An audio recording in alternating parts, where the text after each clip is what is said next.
of philanthropy, personal philanthropy, CSR, local knowledge, R&D, and business development together. We actually feel that that's actually a pretty sustainable model, because when you create those win-win types of scenarios, then the project or the intervention or the product even is more likely to be carried on and not bound up in the interests of a particular person in a particular moment. And is there anything that you think we could do to kind of accelerate? Well, I think all over the world, the traditional demarcations between the government, the private sector, and the social sector are morphing, right? There is such incredible pressure on companies to do more, to do ESG, to care about the community, to engage in solutions. We polled a number of ultra-high net worth individuals, and 88% said that they see public-private partnerships for social good increasing. So that's the private sector, be it philanthropy or CSR, working in collaboration with government to solve a problem, right? PPPs used to be about creating toll roads and ports. Now they're about education and healthcare and others, in addition to ports and toll roads. So I think that there is not a company in the world today, really, that can choose not to care about these issues. And that is changing fundamentally. Now, of course, we have the situation in India where the government has said 2% of the top about 18,000 companies have to the top 18,000 companies have to give 2% of pre-tax money to CSR. Correct. So it's happening. I mean, that's a lot of money going into the social sector in India. And whether there's a government mandate or not, other companies are feeling the need to engage in that way. So I see the change coming. There is a lot more interest. There's a lot more activity. So I think the notion of catching up with the West is a little bit of a misnomer. I think things are happening differently. The money is being spent, but it may not be being captured in the same way, partially because we don't know, there's not enough transparency and accountability to know how much money is being spent. Yeah, and as you said, it's very integrated to the business and often happens in your backyard, as Annabelle and I was speaking right before this. So I want to turn to you, Annabelle. I mean, again, we heard from Mr. Matos that HSBC is now the biggest and the best in Asia. As you continue to grow in the region, right, I'm sure you're being asked for more advice, more support, especially as Ruth said, this is very family dominated. In terms of serving your customers, are there any particular trends you're seeing, or are they really asking for more? Look, I think there's a lot of good news here. And as Nuno says, we have a tremendous presence across Asia. And at this end of the space, particularly in philanthropy, we've really invested across Asia to be able to support our clients. And we've invested in our business. So dramatic growth in China, in Thailand, we're launching in India next year. So we're speaking really from a position of strength and really understanding the market for philanthropy when I say this. The news is really good because we're getting this question from our clients. We're getting it more than we've ever had. And I'm not sure if that's stimulated by COVID or just a realization of the importance of humanity or what's happening in climate change, but we're getting a lot of interest in philanthropy. And Hong Kong, with its multi-generational wealth and pockets of Singapore and obviously pockets of Southeast Asia, they've been there for a while. And there's some really good examples of multi-generational foundations there that have made a real impact. But in the newer wealth, as you talked about, some of the markets that have been emerging, and let me just pick China for an example, we're seeing a lot of interest. And to give some statistics to that, what we've seen for families and individuals with over $1 billion RMB, we've seen that investment in philanthropy triple over the last 5 years, according to the Centre of Philanthropic Research. And that's really important. But I'd like to just echo some of the themes that Ruth talked about with Asian giving, because there are some really important themes that do differentiate it from Europe and the US. And the first theme is that Asian giving tends to be very tangible. It's very aligned to societal aims, to community aims. It's very aligned to government expectations. And that's a mix of emerging markets and not being the gap to UN and in basically development goals. So a lot of that investment's going into health, it's going into education, it's going into the really basic social infrastructure and close to the communities that have supported the givers. That's a really important trend. Also, Asians tend to work closely in their communities to really give back to their communities. So it's quite tangible. You see less of the policy and the advocacy sort of giving that you see from a Ford Foundation or from the Gates. It's much more tangible. And I think that's really encouraging, particularly when you look at the needs of the communities that we're dealing with. In North Asia, it's a lot about education, and it's evolving from basic education up until mental health of students, increasingly important through COVID, teacher quality. In South Asia, it's health, it's sanitation, it's really improving living conditions, particularly in India as we look at pollution and things like that. So some very important trends. I agree with Ruth also that it does tend to be in Asia through the corporation. A little bit of evolution towards endowments, particularly in more sophisticated markets. Hong Kong, Singapore, as you heard from Eddie, definitely encouraging family offices and encouraging endowments. That's very encouraging. And the final thing, you can't talk about Asian philanthropy without talking about next gen and millennials. That is creating a surge of interest in philanthropy, and that's incredibly exciting. And I think it's changing the shape of philanthropy, and it will change it a lot in Asia.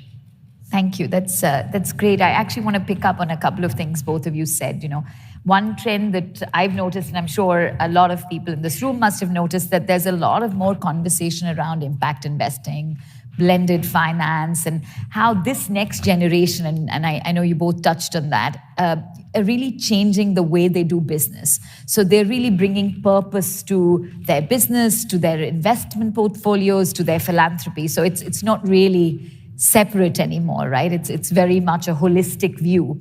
And in fact, the Impact was launched, I think, in 2016 by a group of visionary families to do just that, right? Align their assets to their values.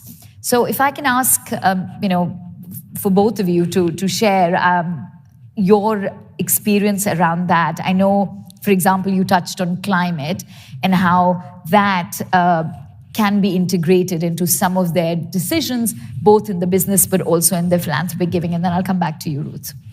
I think the first question that we ask any of our clients, and particularly families, is what's their why?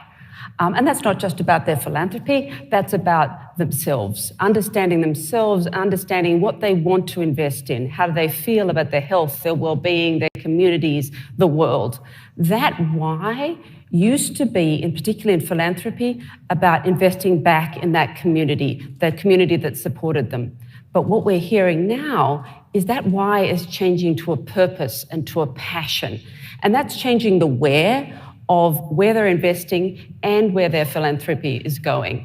And that where might be expressed particularly when we look at next gen, and they are more considerably looking at this, and also millennials, that where is turning outwards and it's turning global. It's turning towards the environment and the things that they see as pressing changes.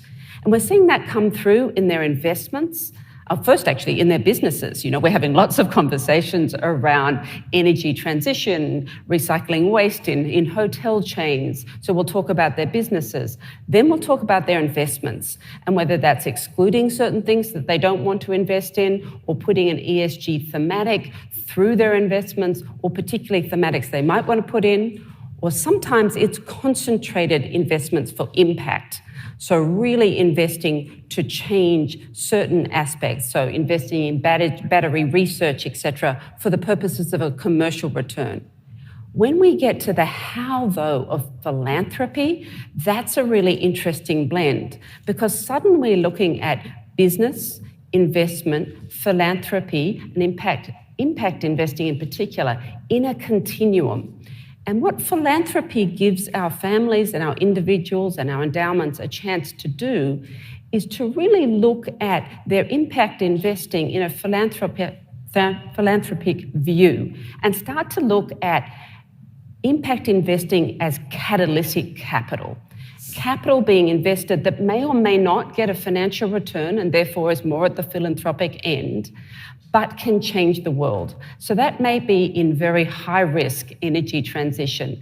It may be in investing in social enterprise that will become sustainable later, but that capital otherwise will not go in. But it's often with a sustainability lens. And banks have a really important role to play in this, in the infrastructure of this. So if you look at what HSBC, for example, has done with Temasek in our partnership there, we've created a business there that supports green energy debt financing, primarily in Southeast Asia initially. And what HSBC has also contributed is $100 million of philanthropic capital to provide an underpinning to that, to really lift that impact investing aspect, that philanthropic capital, to encourage private capital to invest on top of that, and then debt finance on top of that, to really transform things. And I think that, as we think about it, is absolutely essential.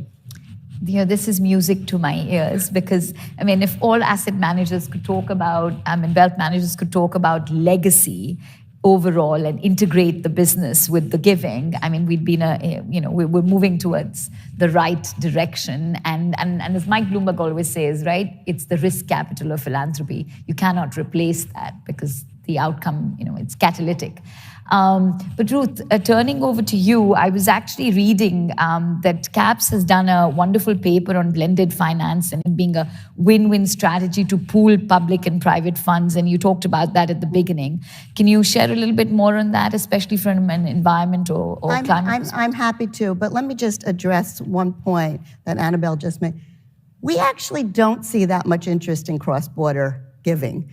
Why? Because people aren't connected to a place. Also, there are now 8 out of the 18 economies that we study in our Doing Good Index that actually have regulatory hurdles that prevent money from going out and coming in. So 1, they may not want to, but 2, they cannot. So I always think about it, one key difference between the East and the West, so to speak, is that in the East, particularly in the United States, people get up and they say, here's the problem I want to solve. I want to solve for climate change. I want to solve for the inadequacy of vaccines. I want to solve for whatever it is. And in Asia, people tend to say, this is the community I want to help. And I'm a little bit more agnostic as to how to help them. But I will use the resources, the knowledge, and the understanding of my company, of my network, of my family to address those needs. Now, what I see is, and it's a pragmatic approach, and since we're up here, I will plug my own book called Pragmatic Philanthropy, which gets to Annabelle's point about tangible. People think, what is within my remit that I can really solve? And I'm not taking the place of government, I'm working alongside government, because in Asia, it is critical to work with government, not counter to government. These are all, after all, the people in this room and the people listening are in business and want to stay in business. So you work with government, not against government. In terms of new trends, absolutely. If you think that families are very involved in philanthropy and businesses are family dominated, then the people at the top, they're not making a distinction. They're seeing, okay, I have my personal money, I have the CSR of the company, I have these resources which I will deploy in the following ways. So the notion of blended finance, of using different pots of capital toward solving a problem, toward building a business, is very much part of the DNA of this part of the world. And let me give you an example of working with government and of using all of those resources. When Xi Jinping announced the poverty alleviation scheme that took place between 2015 and 2020, where the government of China succeeded in alleviating absolute poverty, Alibaba stepped up. And what did they do? They took the personal philanthropy, not all of it, but some of it, of the 30 founders, including Jack Ma, but not only Jack Ma. They took the CSR of Alibaba. They took R&D.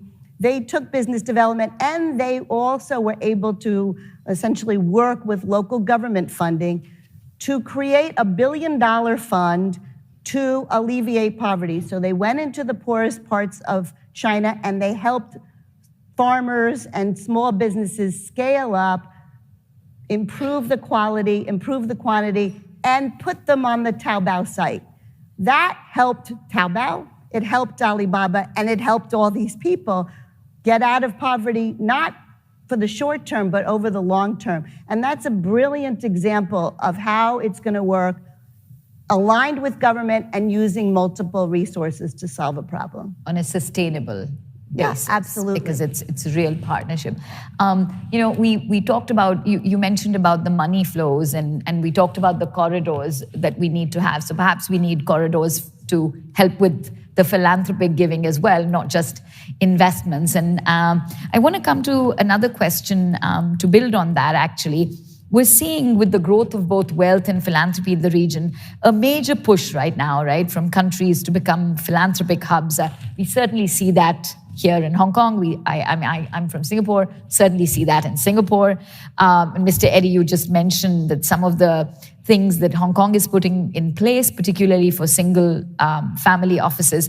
So Ruth, where do you see this opportunity for regulations and policies to really support donors, the social sector, and philanthropic giving if we really wanted to evolve? So thank you for that question. We do a study every 2 years called the Doing Good Index. And Doing Good, the name came from, people in this room might remember the World Bank's Ease of Doing Business report. This is the ease of doing business, of doing good. How easy is it to give and receive philanthropic capital? And so we do this study every 2 years. It's on our website. And we say that what are the factors that government can employ to allow money to flow? Now, the two economies that do best are Singapore and Taiwan. Why? Because the government there in those two economies sees the social sector, philanthropy, nonprofits, social enterprises, as really important partners in getting the job done, in working together. Singapore, and you know this very well, has gone so far as to create, they offer a 250% tax subsidy for both individuals and corporations for charitable giving with no cap. That's the highest in the world. When you think about taxes, sure, $2.50 for every dollar you spend in Singapore is terrific, but the tax rate is low there anyway. So what does it really mean? It means the government is saying to people, we want you to do this. We want you to engage in this way, and we're putting the money where our mouth is. So the government is giving in Taiwan and Singapore a very clear and consistent message. In some of the other places that we study, the message is more muddled. And people look to those messages and say, what are you trying to say? So when a government says, yes, I'll give you 100% tax rebate, but only for the up to 30% of your income, they're essentially saying, we want you to be generous, but only this much. Why? What does it mean? So we think that policies really matter, not only in terms of regulations you can or cannot send the money out, but the messaging that government provides. We did a study called, we were commissioned to do a study by the Better Hong Kong Foundation. Hong Kong is a philanthropy hub. And we provide a series of recommendations on regulations, taxes, and cross-border, because, as Eddie has said, our strength here is that border relationship with China. So we need to think about that in terms of philanthropic capital flow, too. And I'm pleased that the FSDC, Financial Services Development Council, which is affiliated with the financial secretary, has created a task force to really look at these issues so that Hong Kong can up its game when it comes to creating and enabling philanthropic ecosystem. Thank you. Annabelle, I wanted to ask you one, we've got a question, and I wanted to ask you that. But before that, just building on what Ruth was saying, have you, given your experience in Europe, could you compare and contrast and what Asia can learn, perhaps, in terms of regulations and policies? I might just build on what Ruth said, because I do agree that the corridors really do need improvement. And we've just done the work for a client who has structured an endowment in Hong Kong as a result of an IPO that will allow him to take his dividends and invest philanthropically in China in hospitals. So this is the sort of work, but it's very carefully structured to help that cross-border flow. I think that we can do more with regulation and with policy to achieve that, because I think there's a lot of desire to have that happen. That's really important. I think one thing, though, other than asking government for policy help, which is always good, I think there's a lot that families can do themselves. And what we've seen, you mentioned impact. What we've seen in Europe and Asia is a lot more sharing. I appreciate something that Ruth said, which is our Asian families are intensely private. And this giving is intensely private. It's often local. It's often done extremely carefully and quietly through their businesses or through their families. But the ability to share what they're doing, share best practices, share learnings, sometimes share investments to double the impact or triple the impact with lots of different people joining, really can amplify philanthropy. So what we encourage our clients to do is to work with us, with HSBC, and we'll pair them up with various people around the world or various families with everybody's permission to make sure that they get those learnings and that amplification, or to become part of the Giving Pledge, which is obviously the Bill Gates Foundation, etc., or to be part of Impact, or to be part, obviously, of your organisation, and really learn from each other, because there's a tremendous amount of best practice and learning that can be done, particularly in Asia, where so many of these problems are really related to the SDG goals. And those SDG goals and the gap to SDG goals is greater, unfortunately, in many of these emerging economies, as you mentioned, and many of these communities.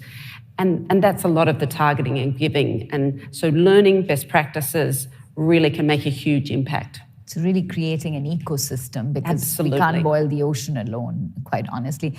I'm going to take the question from the audience, Annabelle, for you. I mean, I know you've touched on a lot of this already, but what can be done, what more can be done, I guess, to alter the behavior of family-dominated corporations to be more involved in philanthropy genuinely, is the question. You know, I mentioned the first question that we talk to any of our families or our clients about is why. And that why question is an essential part of people's personas. It's an essential part of family purpose, business purpose. It's the easiest question to ask, and it's the hardest question to answer. But what we find is, as families delve into what is their why, sometimes they want to teach their family values to their children, and those family values can be expressed through philanthropy. The next gen can be involved in businesses through philanthropy. They can express their passions through philanthropy. And what we find is there's a real correlation to family values, family legacy that's being expressed now, not just through the business, as those businesses diversify and grow, but actually through a core family of tenet of what do we stand for? What is our brand name? What do we want people in our communities to think of when they think of our brand? And that's really absolutely essential. There's a family in India that always comes to mind. They have a very high quality brand in their particular business, and they express that high quality brand through their philanthropy as well. So their philanthropy is all about quality. And it's really interesting to see how that's developed their business as well as developed their next gen and their interest in the business, and how that business has grown from an understanding of the correlation with philanthropy and really practiced. So that's been fantastic to see. But that why conversation is the most important conversation that we need to have with a client. And we want our clients to have amongst their own families and their own businesses. But I do think that legacy is important. Family values are absolutely important. And I usually I'll ask the audience, everyone has heard of Rockefeller, but how many people can name the company that made Rockefeller wealthy? Maybe the people in this room are above average, can name Standard Oil, but in my experience, most people can't. And it's because of their philanthropy. It's because Rockefeller has engaged with philanthropy. I don't think Bill Gates will be remembered for an operating system that actually won't exist, won't even mean anything to our children's children. So I think philanthropy, it's very clear what the impact can be for a family, their legacy, and for their values to remain in perpetuity going forward beyond themselves. This has been a fascinating conversation. We're out of time, but I wanted to just say one thing and get maybe one last thought from you. I know Francis Billin, the head of Christie's for Asia, has said that purchasing art is a philanthropic act. And recently I was reading in Forbes that NFTs for art and philanthropy are crypto's new act. So I wanted to ask both of you quickly, I've been told that we're out of time, maybe to share one trend that you think is philanthropy's new act, particularly for Asia. I think we've touched on it throughout this conversation. You know, it used to be philanthropy and nonprofits were over here, for-profit investment in companies were over here, and over the past 30 years, all the terrain in between has been erupting with innovation and new ideas and new ways to use capital to solve a problem. I only see that continuing. I see that innovation. I see the use of profit, businesses to solve problems, and I think it's a very exciting time. Slightly different tilt on that. I'd take innovation into technology, and I would look at the ability to use technology in two ways. One, to increase the transparency, the accountability, and the effectiveness of philanthropy and giving. And we're seeing great examples of our clients using AI to assess the learning of children through online tools. That's fantastic. The more people have trust, transparency, accountability, and effectiveness, the more money they give. And we want people to give money in philanthropy. That's one thing. The second side of technology is the democratization of philanthropy. Just think of GoFundMe. GoFundMe allows almost everyone to become a giver. It matches their purpose to their payments, and that, I think, is the future. When we look at the mass amount of giving and matching purpose to philanthropy in a really democratic way, we really accelerate giving beyond the families that we've talked about to the broader community. Thank you, ladies. That was wonderful. So it's democratization, innovation.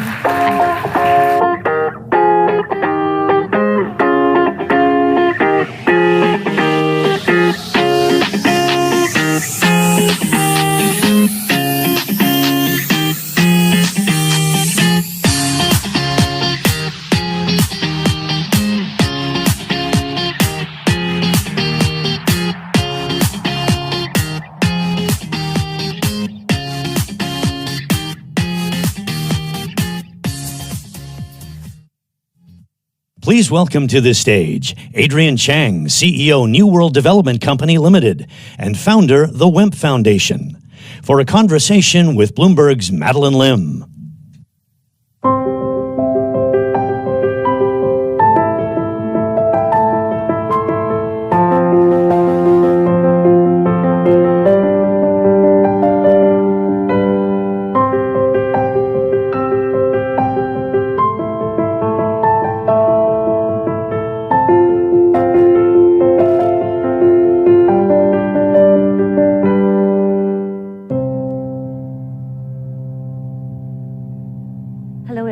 And welcome, Adrian. Well, thank you. Thank you so much for being here with us today. Thank you. Thank you.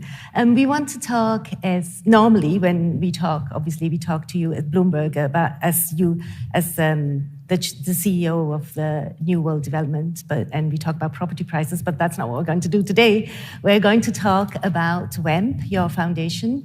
W stands for well-being, EQ, mental health, and parenting. Can you tell us a bit about how you got to set up this foundation? You set it up during the pandemic, but was it the pandemic the thing that sparked the decision, or is this more longer-term interest? So for the past 6-7 years, I've always focused on children charities. So children is it's a group and a target audience that I've been trying to help. And I think during the pandemics, I think you can see pressure is mounting. There's a lot of problems in under-resourced and underprivileged families. Divorce cases has risen a lot. You see fathers unemployed, mothers having mental problems, and also a lot of families are broken. So, and the most vulnerable group is actually children. Mm-hmm. So many times you talk about physical abuse, but people don't talk about mental abuse, especially in children. And during the pandemic times, you see that the past 3-4 years, there's 40% increase in the number of children's psychiatric cases in hospitals. So I started to think about, children, and what's the most important thing about children is their mental health has to be healthy. Mm-hmm. And this is a problem that will lead to a different adulthood.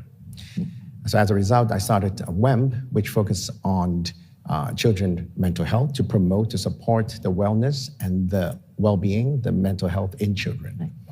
And according to WHO, 40% of Hong Kong children has very mild symptoms in mental disorder, insomnia, anxiety, attack, all these cases, because you have 3 components. One is parenting, second is schools, and third is the children himself. So that triangle is very important, and most important factor is actually parenting.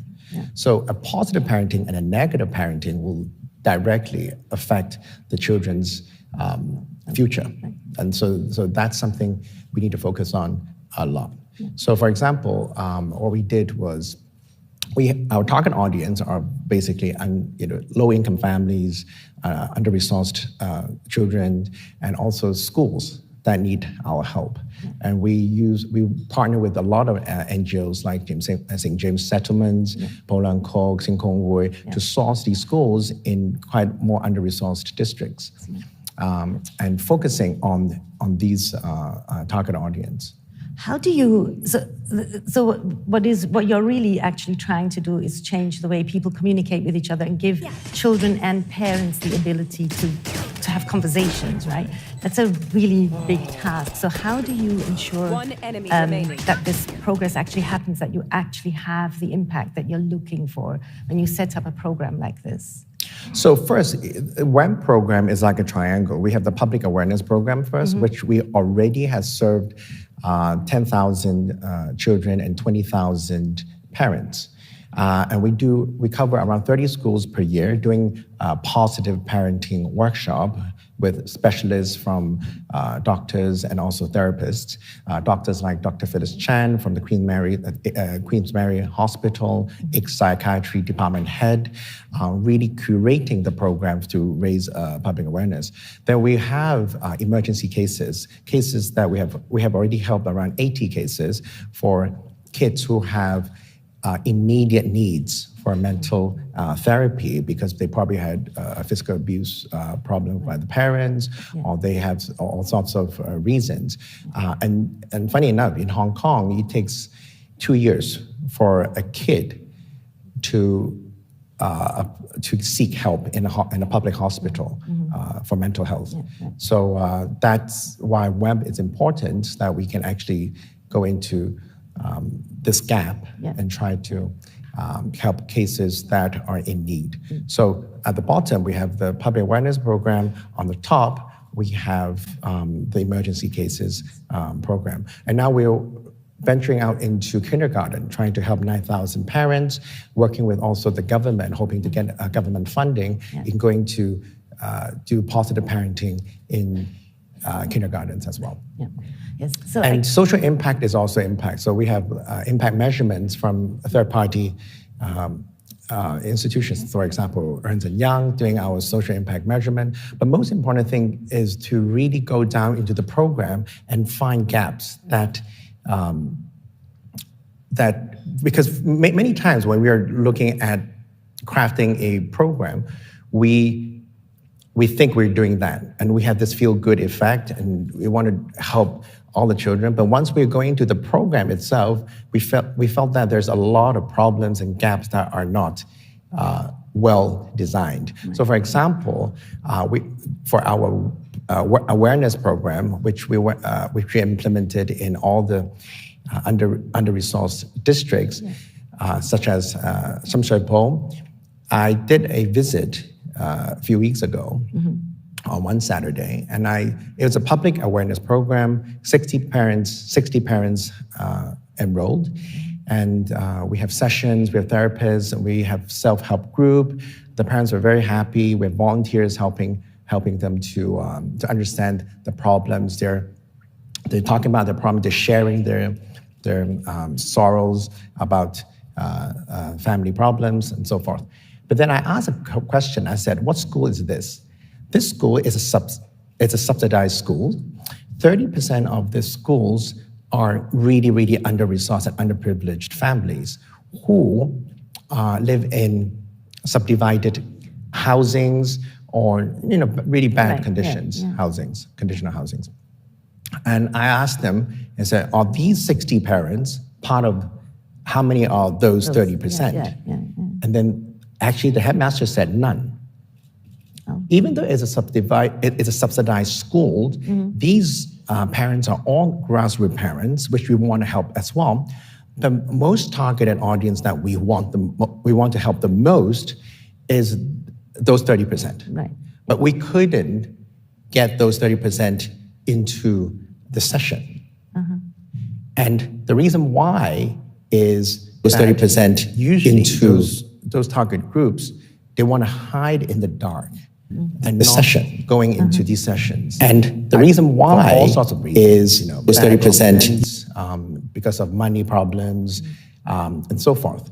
So that is if I'm on the top looking at the numbers, I see 60 parents in subsidized schools in Shamsherpol and a very under-resourced district, and then it would be a tick on my checklist. But when I go into the program, I realize that we're not targeting the right crowd. Even though we're trying to help the grassroots, but I really want to help the 30%, right? Which is the most in need. And so I have to talk with the headmaster and create a new solution. And what happens now is we're going to still do the programs, but we may subsidize the transportation fee.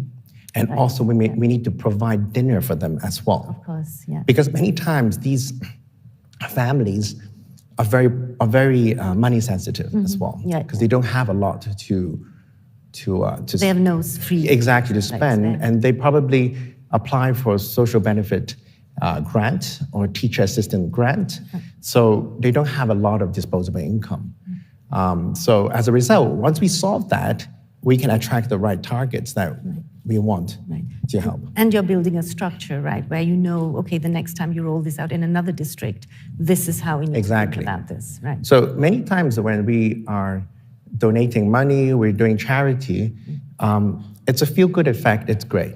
But many times you don't look at the program and say, are we really capturing the right audience? Is this program well designed? A man was asked, what did he get from praying? The man replied, I got nothing, but let me tell you what I lost. I lost my depression, anxiety, stress, ego, insecurity, and fear of death. This has made me realize the parents to do social impact measurement. Even using Ernst & Young, a third-party company, it's good, but it's on paper. But once you go into the program, you realize that there's so many tweaks that you need to do. And so it's never done. It's never done. So you keep on refining the program, refining the protocol, and then trying to scale it once it's right. Right. And then another thing, I think, for the longevity, another thing about the sustainability and the longevity of a program is that, I don't know if any people know that a lot of times charities doesn't donate to a program for many, many years. So you don't have the sustainability of that program.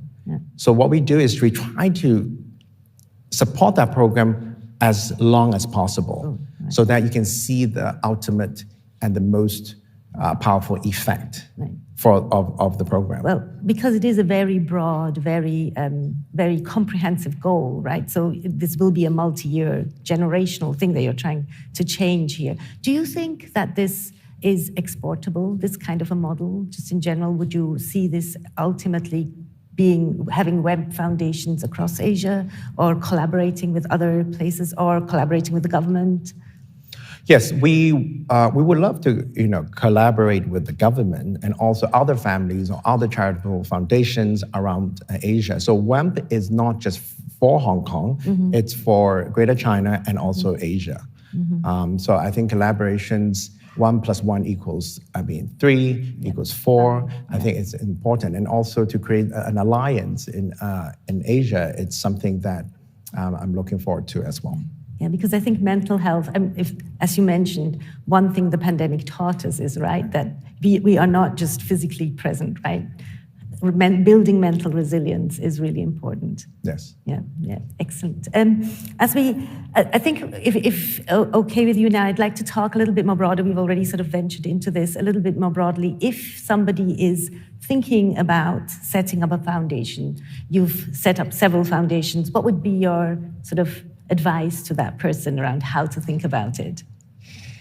My advice is this. If you want to do a philanthropy or charitable foundation, don't do it because it's trendy. Don't do it because it's a feel-good effect. Don't do it because your family has a lot of money and we need to do philanthropy. Yeah. There's no you have to do a philanthropy kind of concept. But you really need to look close to your heart. Some causes and some problems in society which you really want to address. It has to be authentic. You have to really feel that passion to it, okay? Thirdly is that once you have that, you need to structure and create a charitable foundation that has good corporate governance and really target the right audience, as I said just now, and really designed a program that really can capture that audience and help them. And that really needs top-down and bottom-up kind of connection and collaboration as well.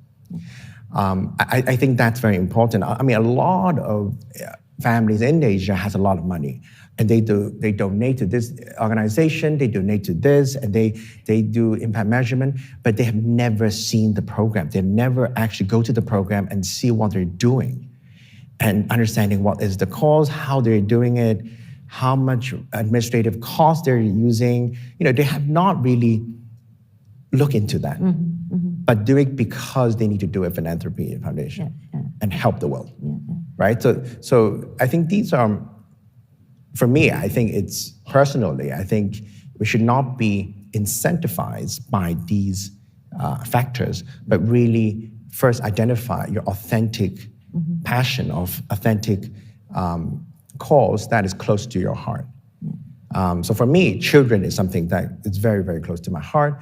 And then mental health, because of the pandemic, children mental health becomes something that that is close to my heart enough for me to create a foundation to promote and support wellness and mental health in children and in families, and also working with all different NGOs. We work with a lot of NGOs in Hong Kong, but a lot of it is district NGOs, local NGOs who knows the community well enough to give us a lot of feedbacks.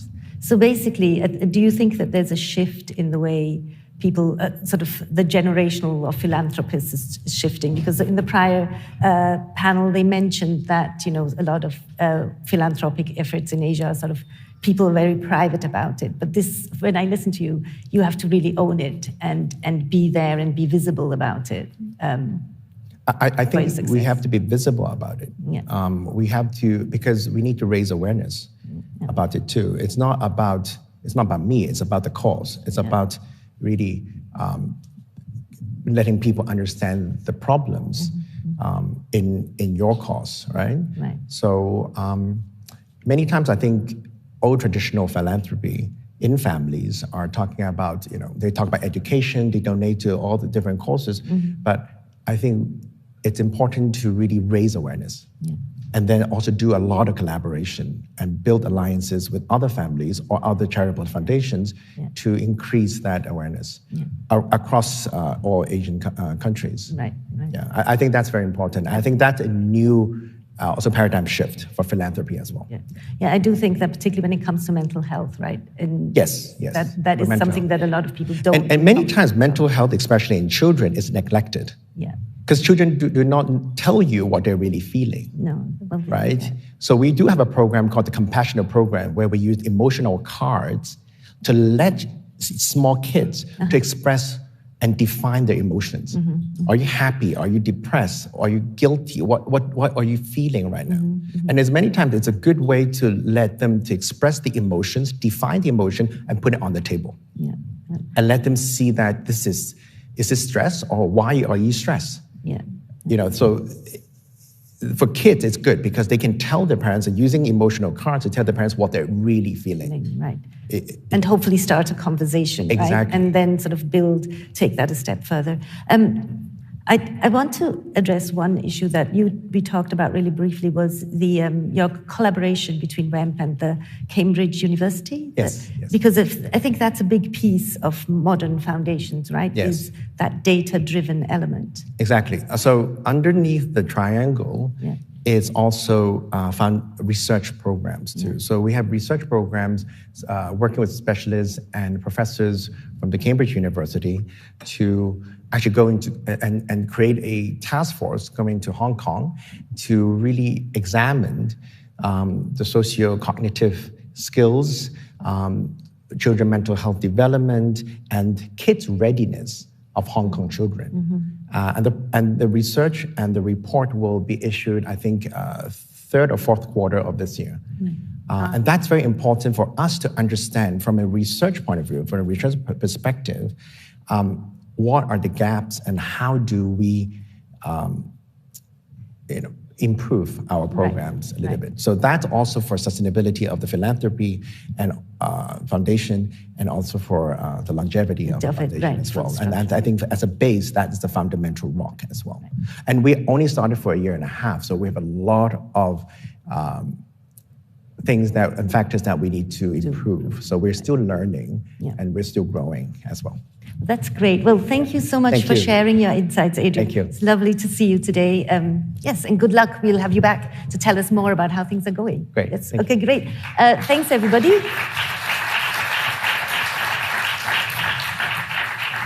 Just a quick programming note. We are now going to a short coffee break. Please be back in 10-15 minutes. Thank you very much.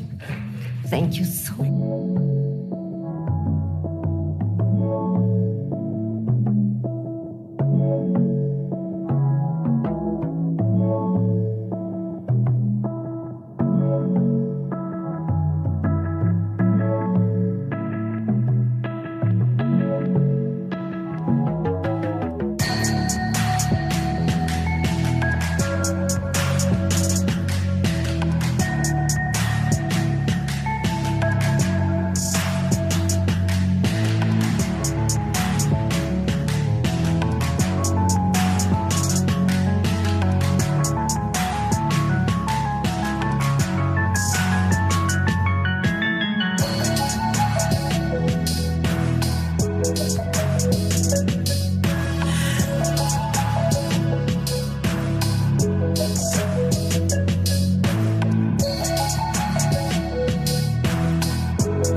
Please take your seats. The program will begin in 5 minutes.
Please take your seats. The program is about to begin.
Please take your seats. The program is about to begin.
Please take your seats.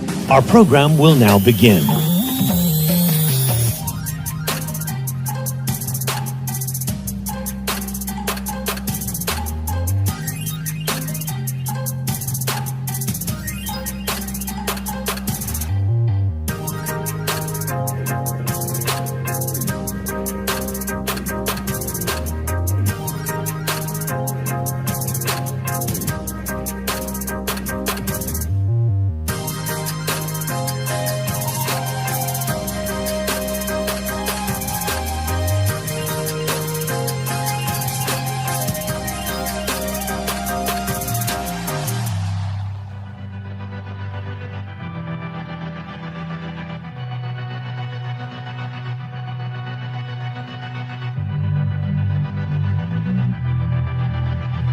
Please take your seats. The program is about to begin.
Please take your seats. The program is about to begin.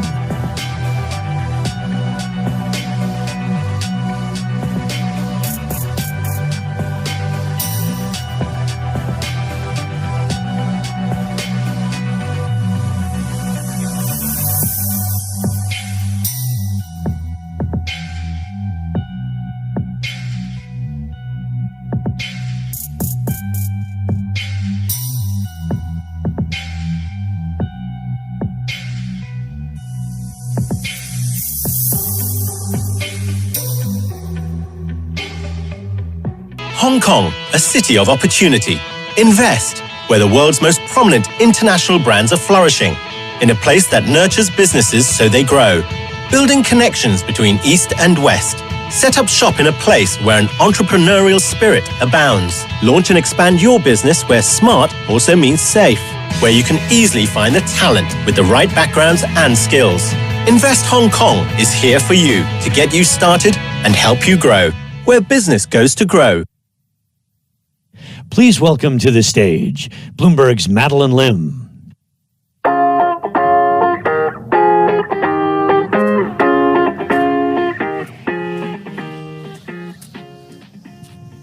Hello, everybody. Welcome back. I hope you had a bit of coffee, some pastries, and above all, some really good conversations and made some new connections. We will continue on. Our show must go on with more interesting thoughts and conversations. Thank you very much, and please enjoy the rest of the day.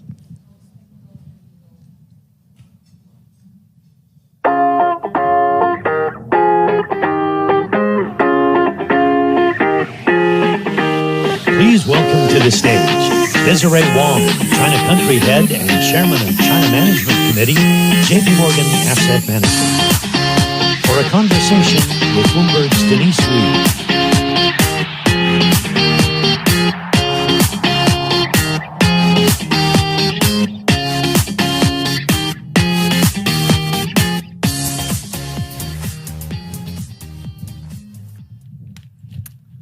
Hello, everyone. Thank you for joining us today. And I'm really happy to have Desiree Wong, China Country Head for JP Morgan Asset. I'm so glad her flight didn't get canceled yesterday. Yeah, I'm so glad I can fly here. I just flew here, landed last night from Shanghai. Right? And Desiree is going to talk to us about the China opportunity, diversity and inclusion, and also talent, all topics that we want to hear about. Yeah. So maybe I could kickstart just to start on diversity. Desiree, I know that having women in the workforce is a big priority for JP Morgan Asset, JP Morgan globally. And you're a female leader. We have Kamshing on the private banking side. Yeah. There are loads of female leaders. I wondered if you could just talk a bit about what JP Morgan does to encourage diversity and female representation. Yeah. I'm so glad that we start our conversation with the diversity, which is one of our favorite topics to discuss about. And you asked about female representation, and I just give some data. Like JP Morgan globally, we have 290,000 employees, and half of which, 50% of that are women, including myself. And I have been working at JP Morgan for 15 years. In a few days, I'm going to celebrate my anniversary. I'm very proud of that. But honestly speaking, there are many more JP Morgan colleagues that are having longer tenure at JP Morgan. And many of them, and some of them are even like rejoiners back to JP. So we've been talking about why is that? And we think that that's the culture that set us apart, because in our DNA, we really strongly believe the diversified team, an inclusive work environment, and an equitable world really matter for us and help drive a good working outcome. And we talk about women, and we have a lot of, as you mentioned, we have a lot of senior women leaders at JP Morgan across different lobs, and we have a lot of great initiatives and programs that are helping women, like Women on the Move. So we have the female women leaders to inspire and empower women in the workforce at JP. And we have a working family network, for example, that's also to connect people who have a working family, need to balance their work life, to put them together. And there is one program I really want to highlight here, because I think that's an amazing arrangement. It's a re-entry program, which was funded by our Asset and Wealth Management Global CEO, Mary Erdos, 10 years ago. Mm-hmm. And this re-entry program targets people who take a break from work. And when they want to rejoin the workforce, we lend our support to them. So over the past 10 years, over like 500 people already participated in this program, and over 400 of them has been successfully placed with a full-time job in our company. And there is like cases like a female mom who took a 15-year break from work to raise her 4 kids. Mm-hmm. And then when she decided to come back to work, and we offer the opportunities. And specifically as an asset manager, we are JP Morgan Asset Management. A big part of our assets are managed by female or diverse portfolio managers globally and in APAC. And also we offer a suite of products and strategies to help gear capital and investments towards advancing DEI in our community. And last but not least, my colleagues really want me to mention here is we, JP Morgan Asset Management, have been recently named as a best asset manager for diversity by Asian Investor Asset Management Awards 2023. I think that's a good testament to all the efforts we've done in this area. Yeah, definitely. Desiree, just moving on to a slightly different topic, talent, which is somewhat related to women. Yeah. I guess one question I had was, JP Morgan runs a global business, but you're operating onshore in China as well, where rules and things might be a little different from the US. I just wondered, what are the biggest challenges you face hiring onshore? Yeah, that's a great question. Every time we come to talent, we're talking about now the business, the biggest competition is talent war we are facing. And we all know that asset management, wealth management, it's a business about people. So we need the people, and we invest in our people to make us different from others and to make our clients willing to entrust their assets with us. And we have to admit that you talk about China onshore, which I was quite focused on, that to find the right talents who will be able to bridge the local expertise with our international company And sometimes we also hope that the talent can have the bilingual skills. It's very hard for us to find those type of talents. And this is a challenge not only faced by us, and I'm sure by a lot of other global companies coming into this market. And I guess, I mean, the main question people are always curious about is, do you plan to hire? What are your hiring plans? Yeah, we definitely not going to fire anybody. That's great news. And we are still expanding. We are still quite committed to this market. And I'm not sure whether anybody knows, but this is our plan in onshore China, which actually we have already executed. Part of that is we have a long established joint venture in China, which we run it together with our Chinese partner, because we are 49% minority shareholder of that company for 19 years, since 2004. We are very proud to announce lately we got the regulatory approval to acquire 100% ownership of this company. So we've been able to, and last month we just announced that we completed the rebranding of this company to JP Morgan Asset Management China. And to answer your question, so we are having 400 staff of this company joining JP Morgan family now in China. And that's the key focus of us for this year and years to come, is to successfully integrate these 400 people into the JP Morgan platform. And going forward, of course... So no major hiring plans then?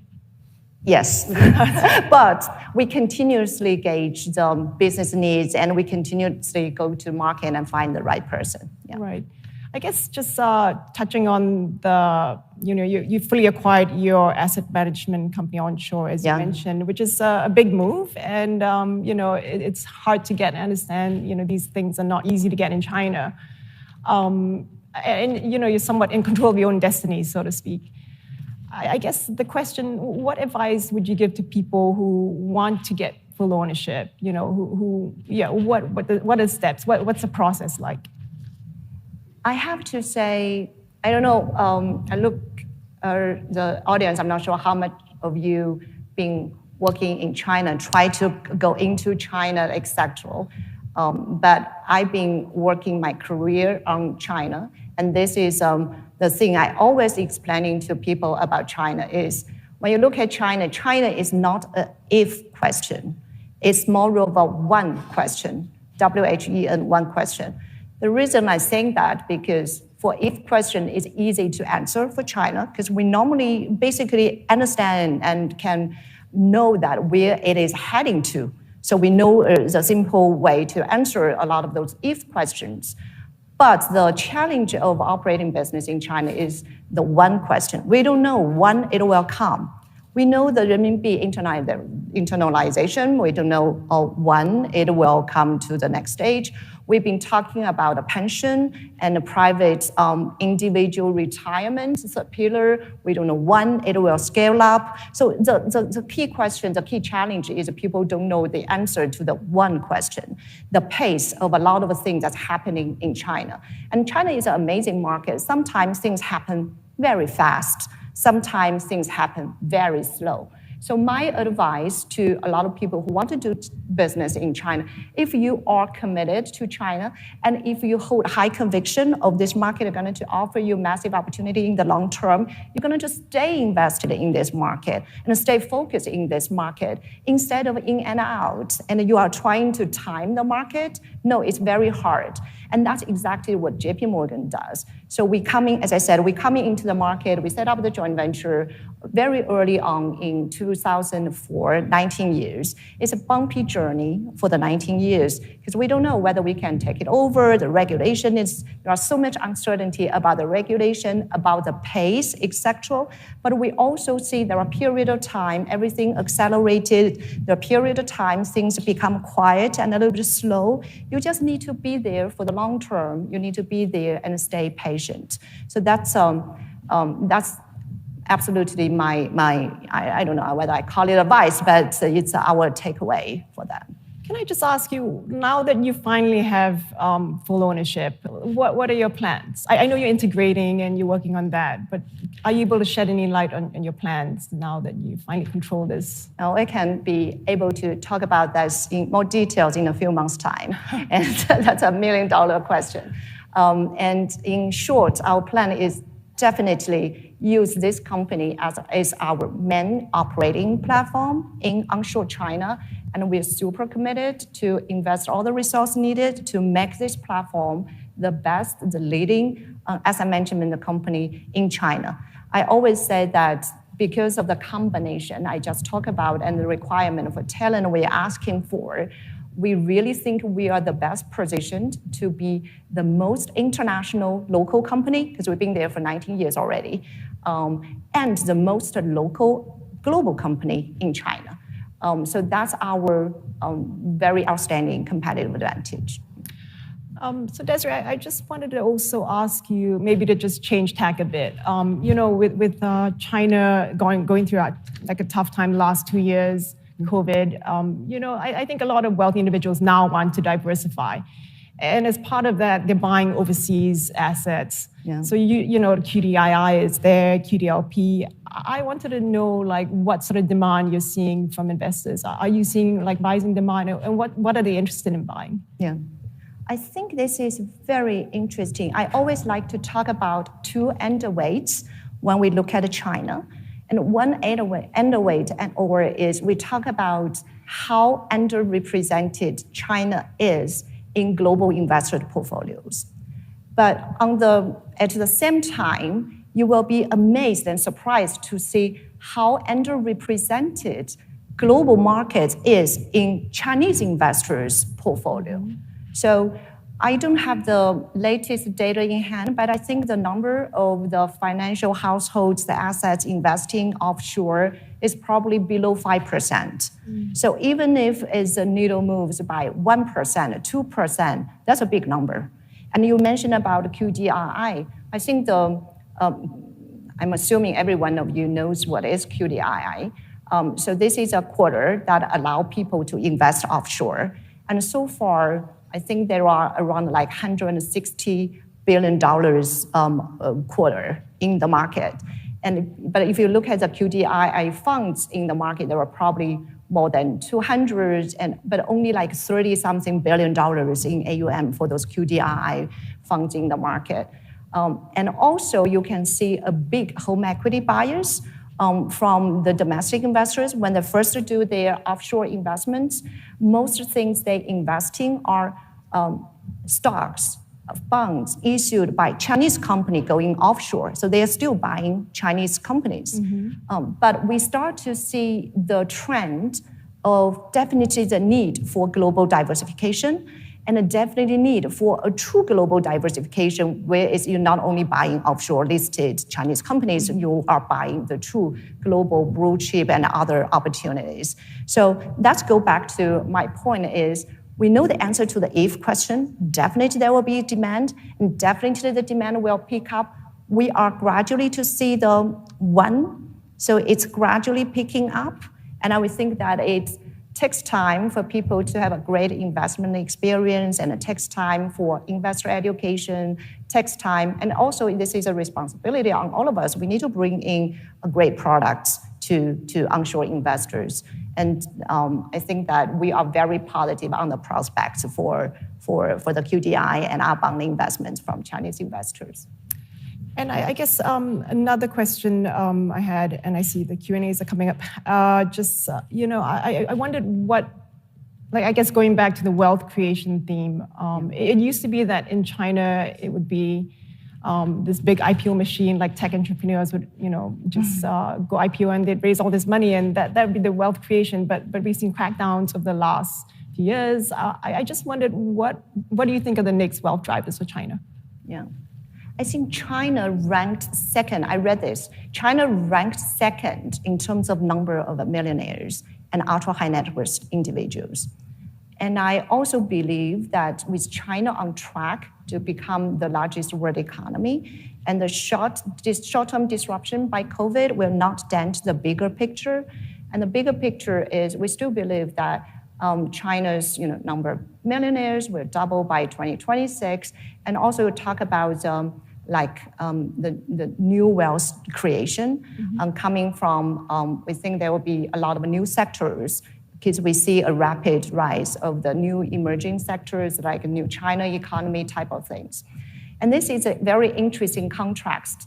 If you look at the top 10 richest people in 2007. And you compare that list with the 2022, so 2007 versus 2022, you will see the 07 list, 7 out of the 10 most richest people are 7 out of 10 are from real estate sectors.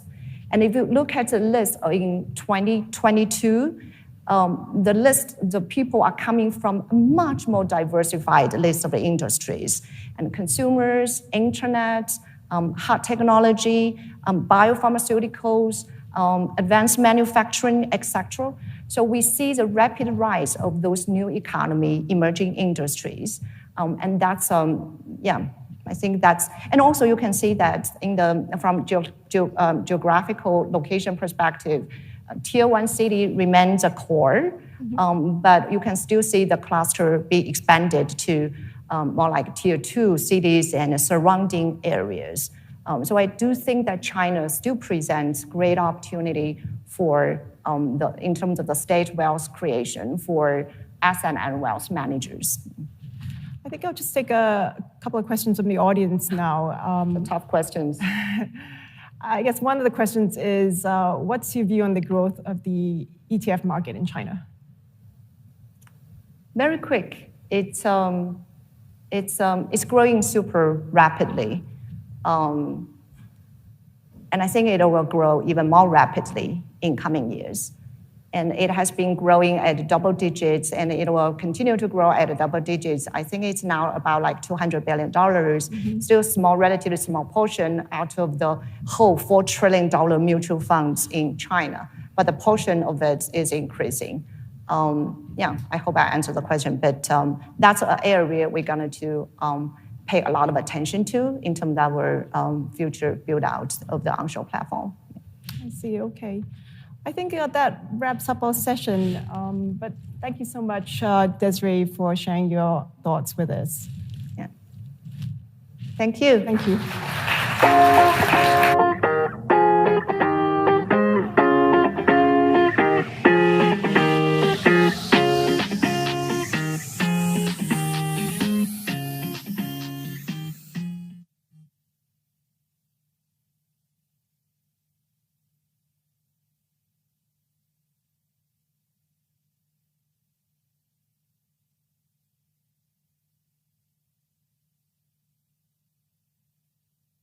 Please welcome to the stage Xiaofeng Zhong, Chairman of Greater China and member of the Group Executive Committee Amundi, for a conversation with Bloomberg's Lulu Chen.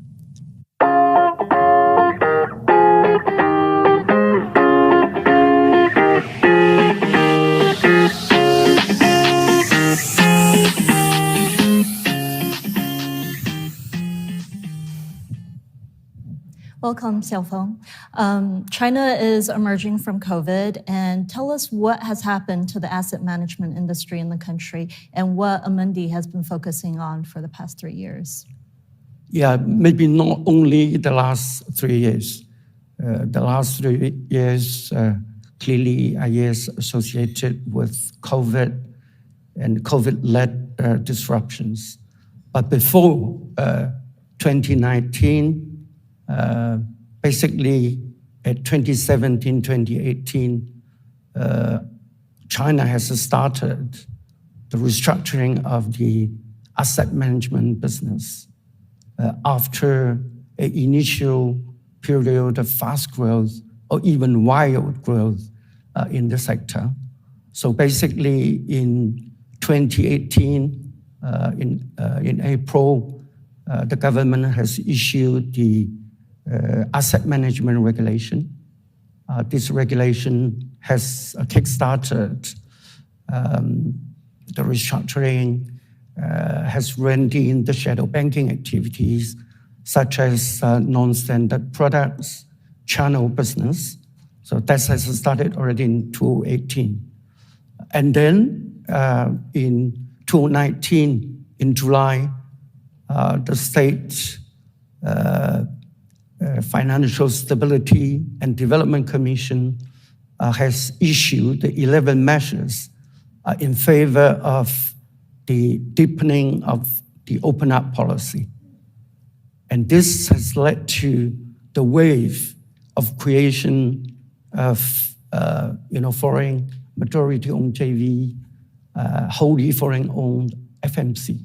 So if you look at the past 5 years, including 3 years under the shade of COVID, China has basically witnessed a deep and broad restructuring phase, and clearly associated with opening up policy so as to attract more foreign capital. And at the meantime, we have already seen in 2018 the combination of the insurance regulator and the banking regulator to create CBIRC, China Banking and Insurance Regulatory Commission. And not long ago, this has been upgraded to a National Financial Regulatory Administration. So if you put all these things together, basically you have the sentiment that the last 5 years, including 3 years of COVID, is kind of watershed moment in the industrial evolution. Absolutely. So we did see this very wild period of growth before the regulatory overhauls, but at the same time, with the regulatory overhauls, there has been progress. The wholly owned units, as you mentioned, is one of them. For Amundi itself, you've been taking a multi-pronged approach to attacking this market, trying to expand in China, including the JVs with Bank of China, Agriculture Bank. What is the latest with these different divisions, and how is Amundi planning your next steps? Yeah, we have right now 2 JVs, one with Agricultural Bank of China. So it was established 15 years ago. So this is in the FMC category, fund management category, supervised by the market regulator, CSRC. And then we have another JV created in 2020 with Bank of China in the WMC category, wealth management company. And in the last 3 years, our FMC JV has basically witnessed the transformation of the model. As I explained earlier, after a rapid growth in 2015, peaking at 2015, the JV has basically transformed itself into a company relying more on mutual funds rather than on the products distributed through the subsidiary. Our JV with BOC has been developing very fast in 2020, end of 2020 and 2021, and leveraging the very good dynamics there. And in 2022, the JV has weathered very challenging conditions. And this is why within 3 years of existence, the JV has already got the tailwinds for the development, but also got headwinds. I think with that, the JV has acquired a very solid resilience for the future. And when we look at the numbers in Q1 or early Q2, things are very significantly improving. You know, last time we talked, you mentioned how you wanted to build Greater China as a secondary home base for Amundi, also doubling assets in the region. Where is Amundi when it comes to those goals, and what does that mean for your longer-term strategy in China? I think overall, our objective for Asia remains unchanged. and also it's on track.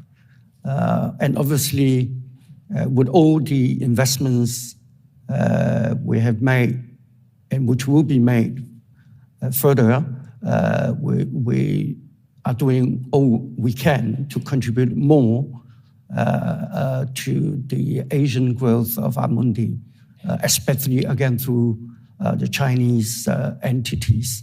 And as I mentioned already, right now we are exiting this period of restructuring.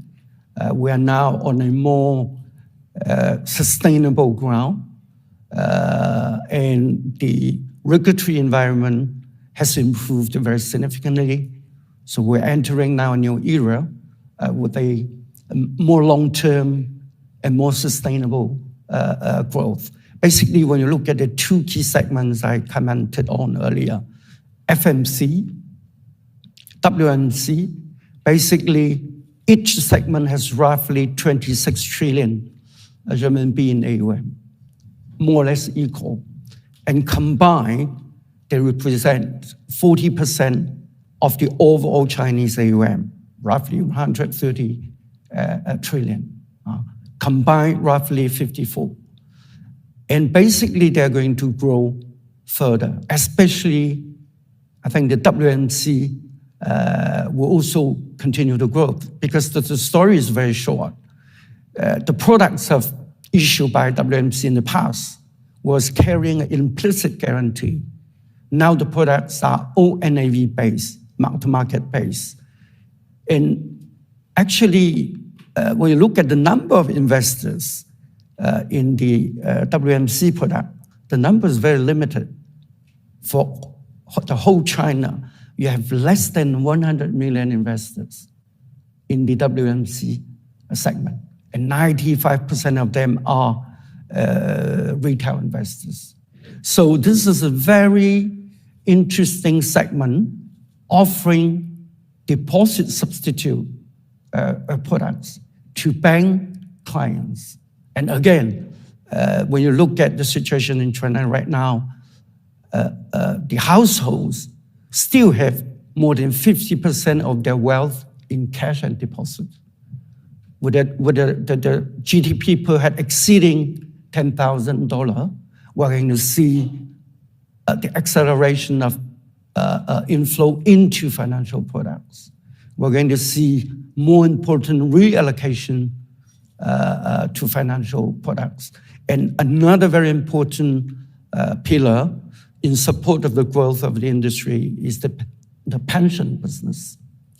We expect pension also to be a very important source of assets going forward in the Chinese industry. So let's talk about pension.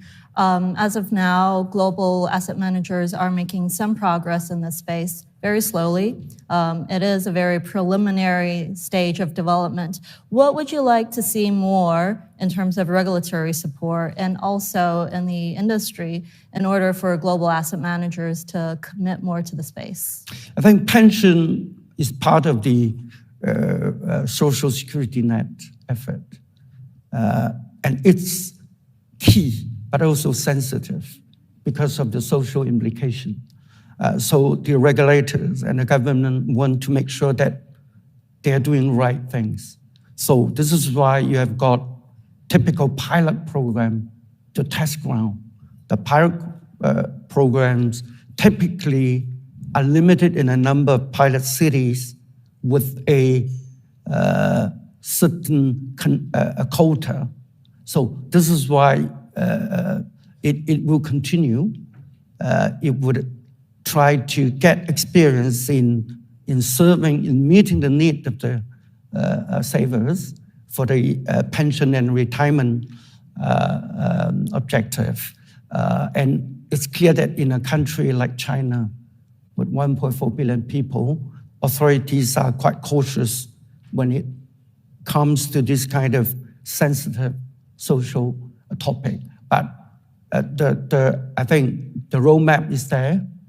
Upon completion of the pilot programs, there will be new regulations out to expand the program. So in China, you don't dream about making huge money overnight.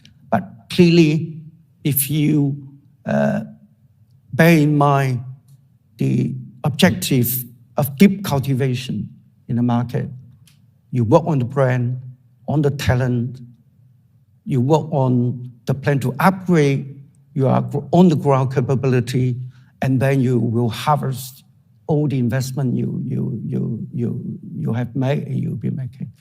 No, not all the asset managers have managed to stick to their long-term goals. So for you, as Europe's largest asset manager, when you are communicating with headquarters and when you're thinking about how you place your resources in this greater region, Greater China region, long-term wise, what goes into the thought process and how do you communicate those messages? Yeah, I think this is, again, very good question because, China has embarked on the reform and opening 4 decades ago.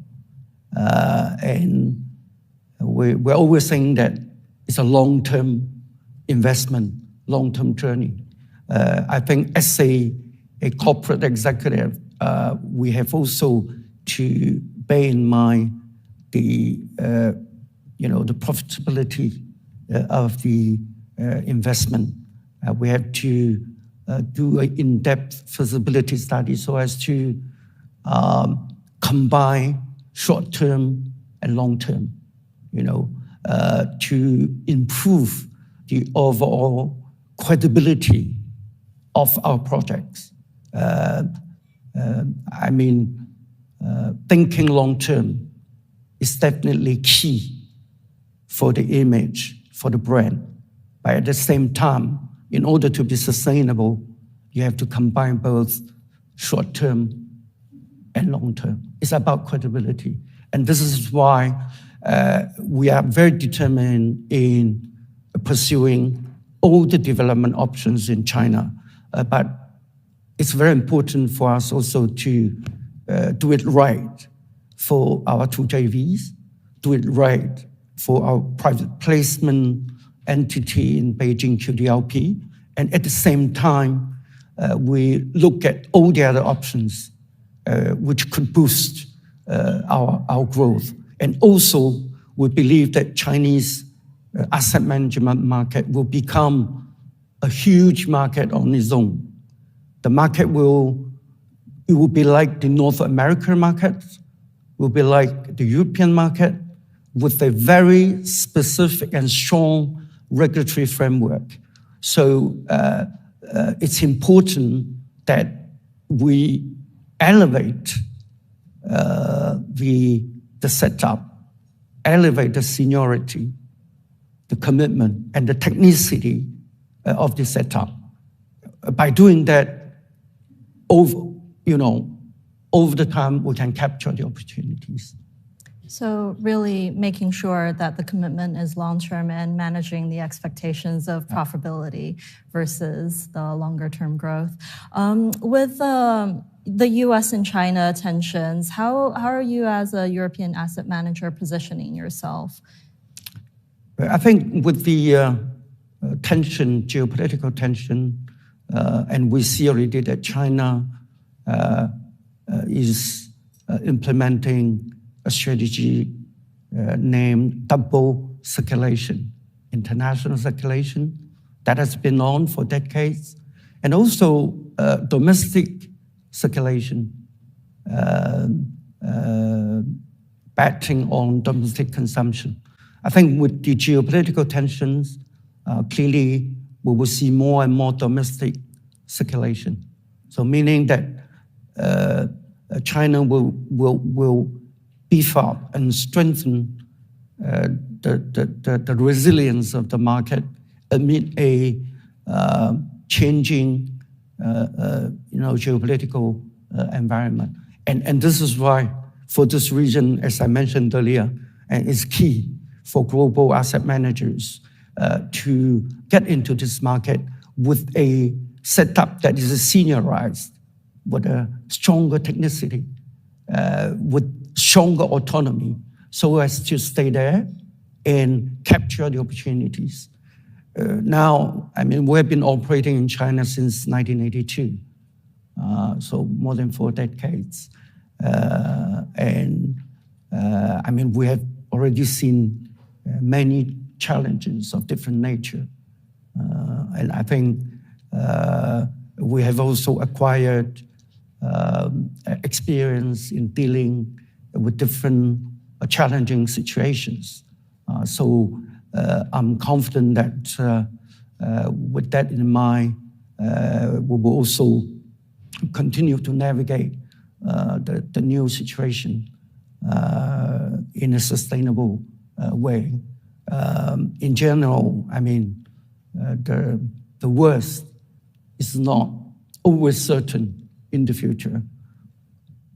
And Amundi once mentioned that the goal for 2025 out of Asia is to double the assets to 500 billion euros. What are the growth drivers in this region apart from Greater China? I think a pension business in the region, partnership approach. We're European, so European is very capable of finding a compromise. Otherwise, Europe would not have achieved the integration of EU. So we bet on partnership. We need partners. We need banking partners. We need our clients and partners. So the approach is, again, a partnership approach, external growth opportunities, and also our capability in advising our clients on investment solutions, but also on specific transformation process. So pension is one of the key segments. Institutional business is a key segment, but at the same time, retail business will be a very important driver for the growth. Which countries are you looking at specifically for these pension opportunities? I think I mentioned already mainland. I meant in Hong Kong as well, and in the Taiwanese market, the same. And when you look at elsewhere in Asia, we do see a lot of opportunities with the pension business. I see.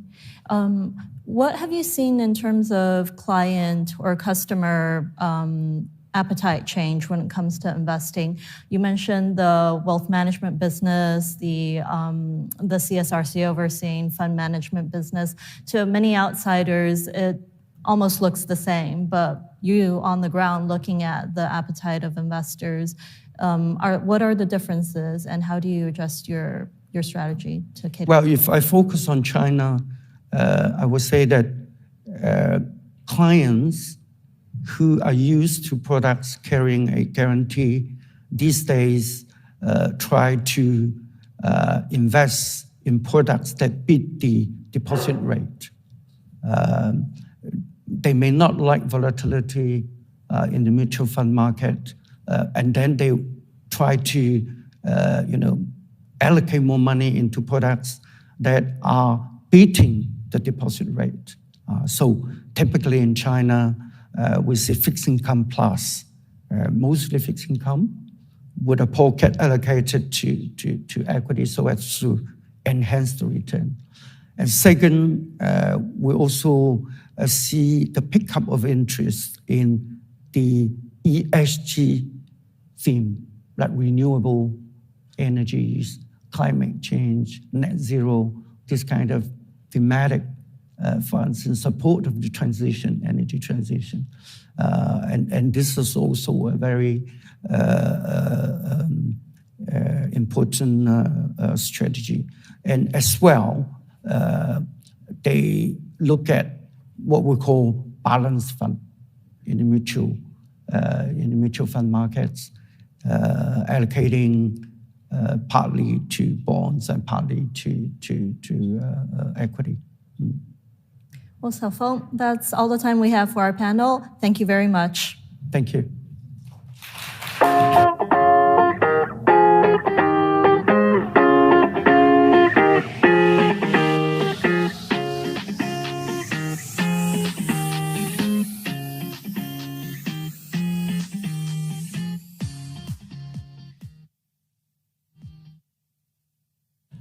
Please welcome to the stage Charles Lee, founder and chairman of MicroConnect, for a conversation with Bloomberg's John Liu.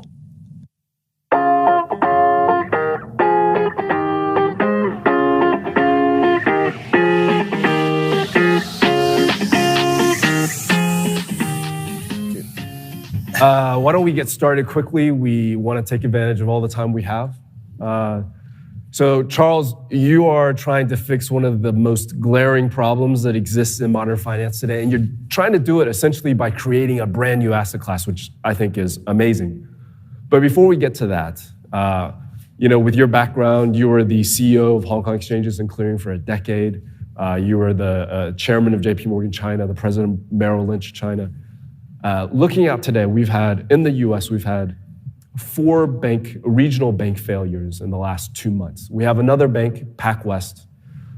Shares have fallen almost 80% since the 1st of March. When you look at that, what would you say is going on? More importantly, what do you think the main takeaway should be for markets?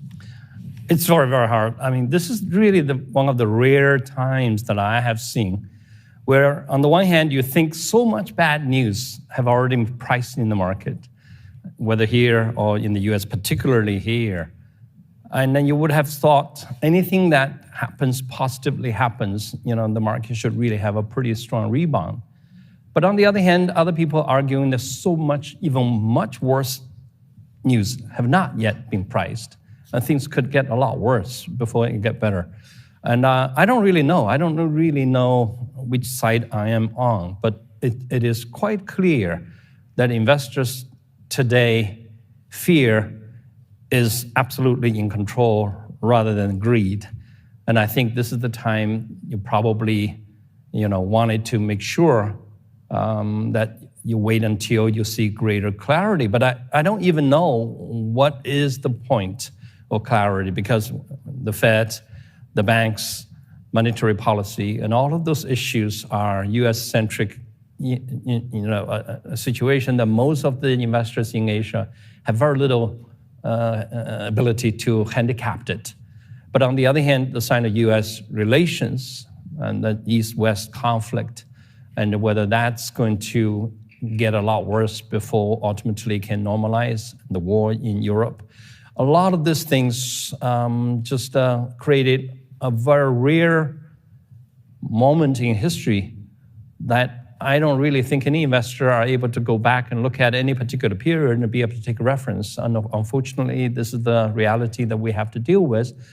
And especially if you have been long in China and have made money in China, and probably don't see anywhere else that you can actually make real money in confidence, but how to make money, how to maintain your wealth. And I think this is really the great time for a conference, and I don't know whether we can have answers, after that or not. So I know it's really difficult to look into the future and be able to say with any accuracy what's going to happen next, but it does sound like, based on everything that you're saying, on a spectrum of being more cautious or more optimistic, you're leaning more cautious at the moment. Well, right now, you should hold on to your wallet.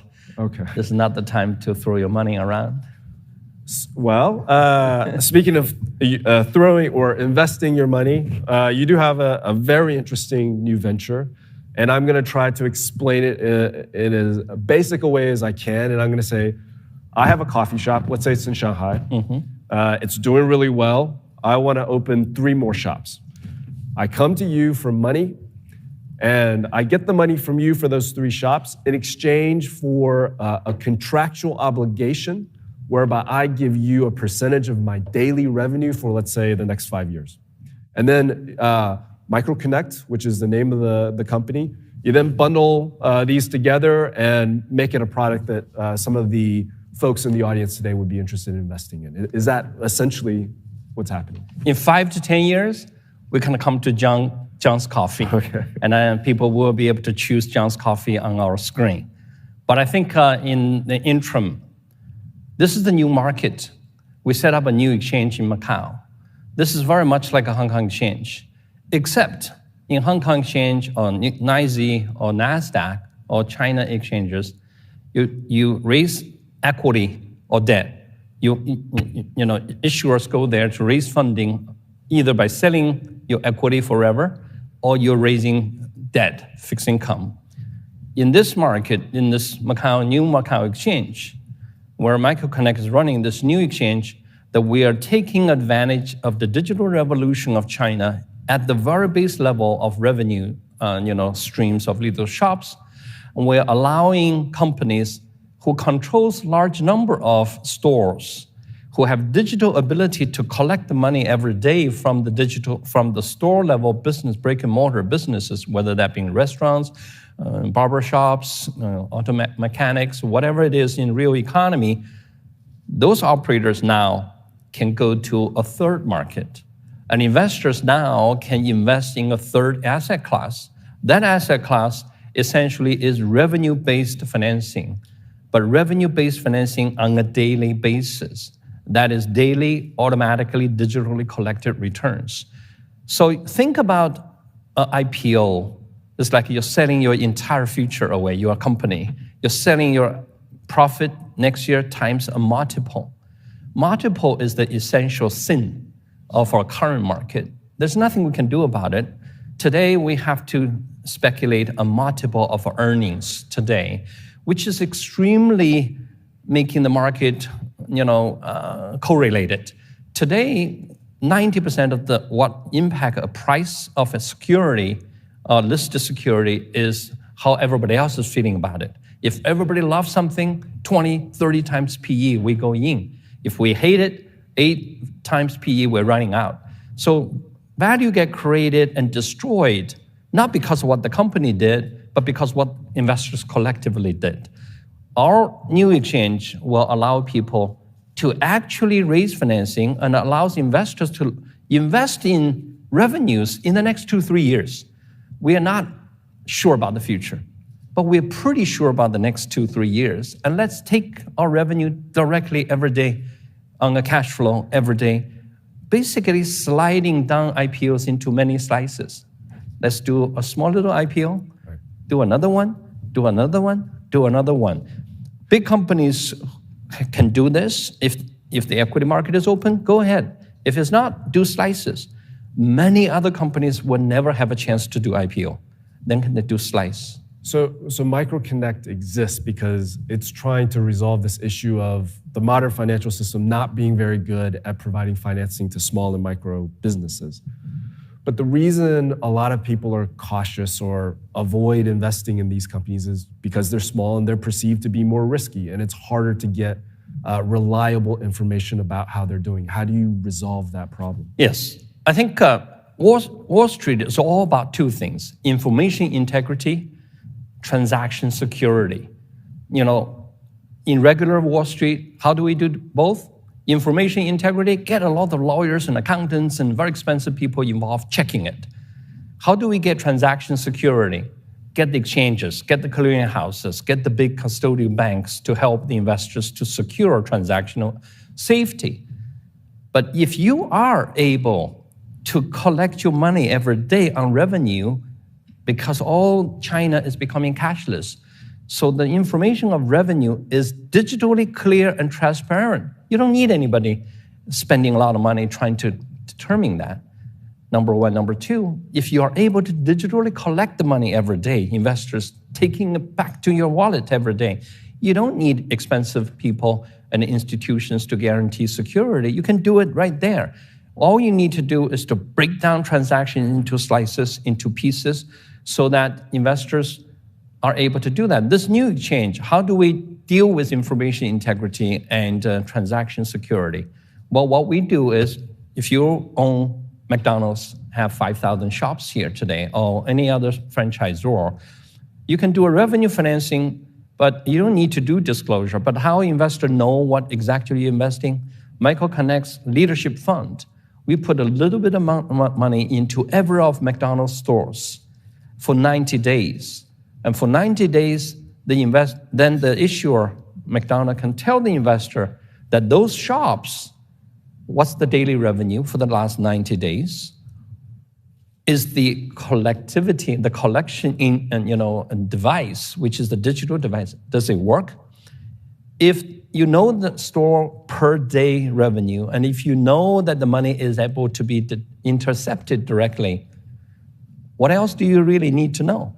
But I can trust this information because it's coming to me from. It's not information. It's cash in your pocket. Okay. It's in your account. But I can trust the it's telling me how much revenue this shop is making because it's coming from Tencent or Alipay or the banks. It's actually from the banks. It's directly from the banks. Directly, it's the money from the store's accounts directly to your investor's account, to our account, and then we put it into the investor account. So you're saying the sin of our markets today is the... Well, the sin is not necessarily anybody's fault. It's because in the absence of this sort of a transformational transparency that already take place in China, that's the only way we can do it, right?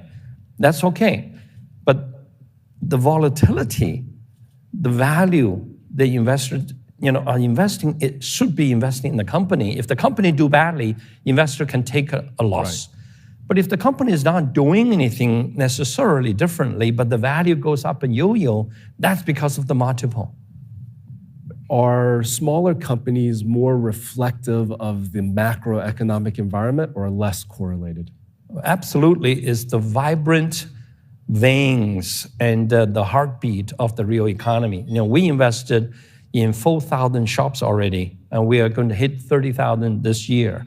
And it's all food and beverages, restaurants, coffee shops, and tea houses, and retail, all sorts of shops, convenience stores, pharmacies, and services, auto mechanics, laundry services, and anything that you can think of.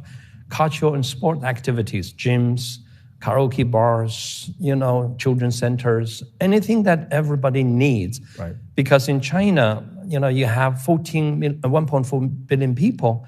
Everybody have to eat. Everybody have to travel. Everybody have to be serviced. Everybody have to have a haircut. We're taking a little bit of money every day from all of that. So you did your first daily revenue contract at the end of 2021. Correct. You're 15 months ago. 15, and now you've got more than 4,000 businesses that you've invested in. Correct. What's the rate of delinquency? Well, we have invested in 4,000 shops now, and 31 were closed during COVID.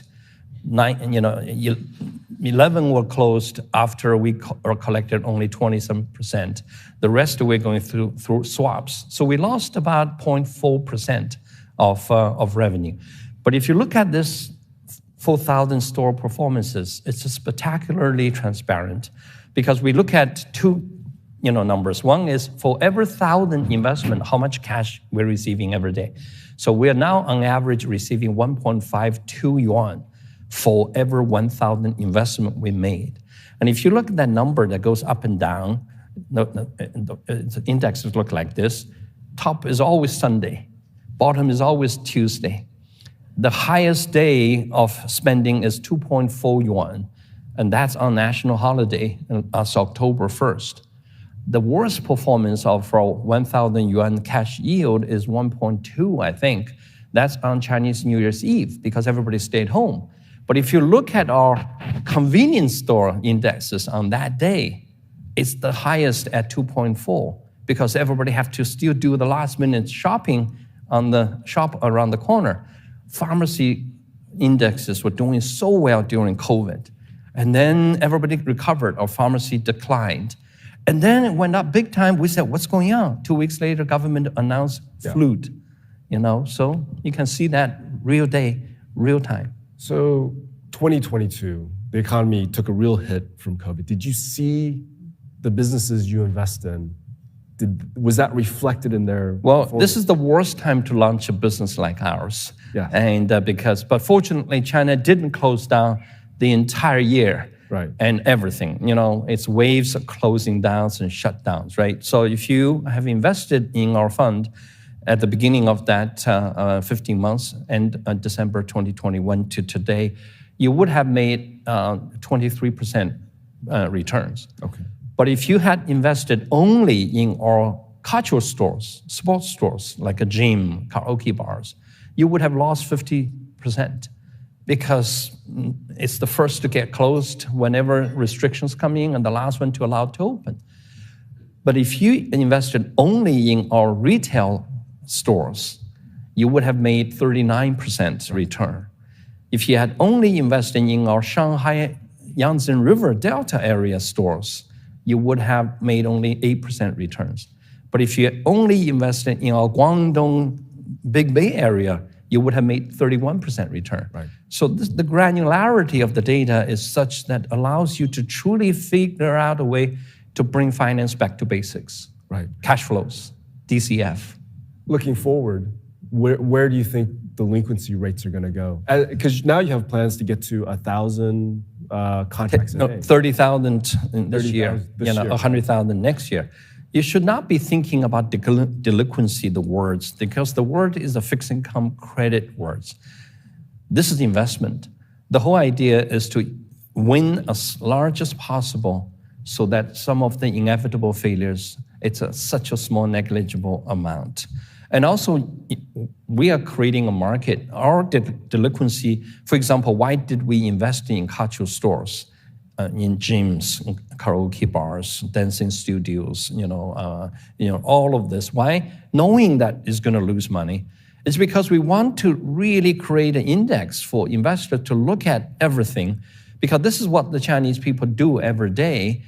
And then the reason you open a market in exchange is allow people to say, I'm willing to take a risk. I'm willing to be able to, I think cultural is slow right now, but is going to bounce back big time. Or you can build your own portfolio.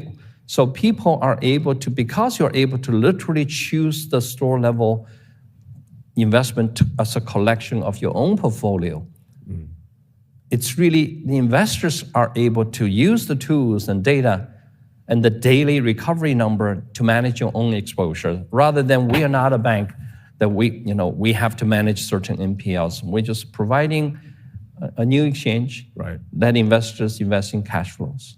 I just want to get to one question from the audience. How do you vet a potential company? How do you vet John's Coffee when I come to you for money? With this sort of investment, you can never really pick winners because it's just too small. Each individual size investment is only, we deployed 1 billion RMB, but each individual store level investment is only about less than 300,000 yuan per store. So the idea here is not to pick. Nobody can pick, even if you can, you're not going to pick enough in that time. So it's all an algo that ultimately allow us to build screens to find big, for example, we have 4 industries we talked about: retail, services, cultural, and food and beverages.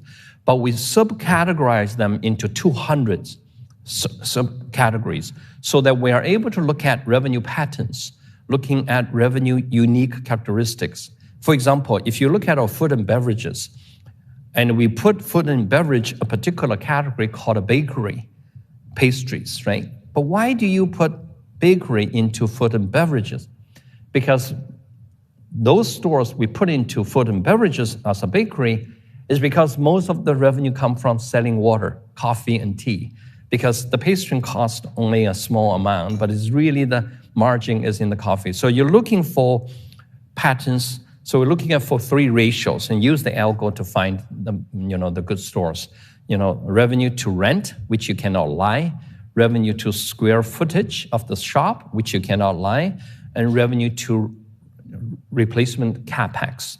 These 3 ratios allow you to basically choose among the 14 million stores which are franchised in China. Out of the 70 million stores, you're able to quickly identify the good ones and the bad ones. But we're not investing equity, so we don't have to worry about precise prediction of revenue. As long as we can predict the size of the revenue, since we're only taking a small piece of it, we're only trying to determine, are you able to give us that money?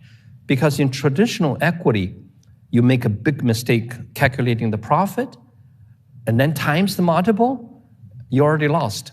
That's why in traditional investment, either the investor is very unhappy because he thinks he overpaid, or the issuer is very unhappy because he thinks he undersold it. because all of you are trying to determine a future profit times a multiple that is dictated by your sentiment today, right, which things could change. Here, we just look at your revenue. Are you able to afford to pay me this much?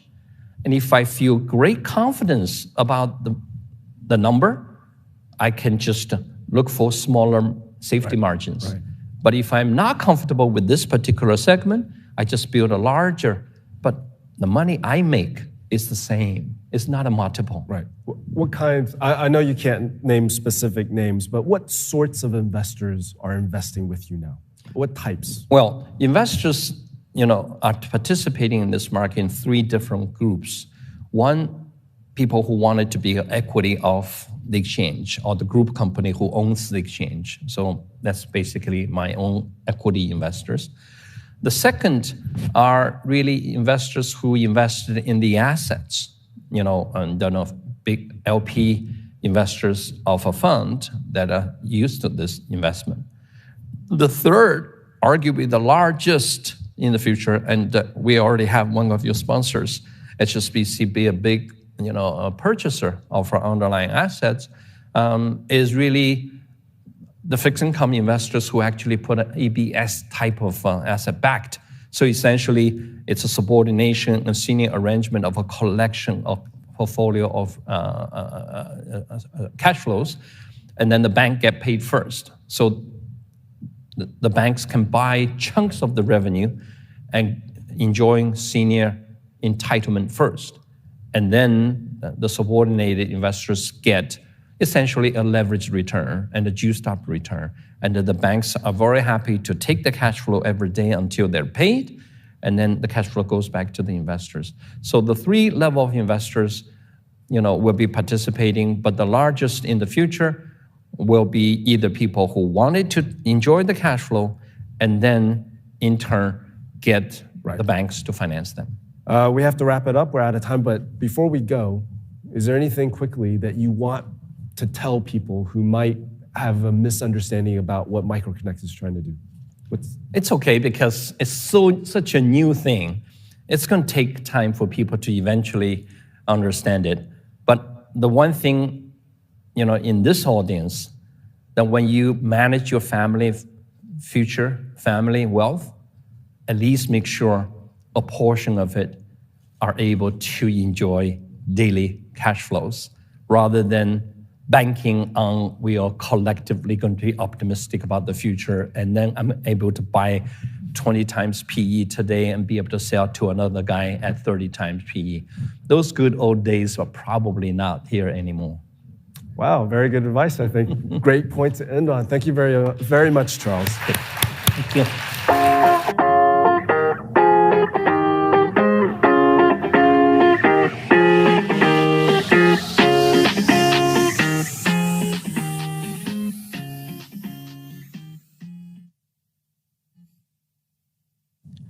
Please welcome to the stage Rahul Malhotra, Head of Private Banking, Global India and Developed Markets at Julius Baer, for a conversation with Bloomberg's Jeanette Rodriguez.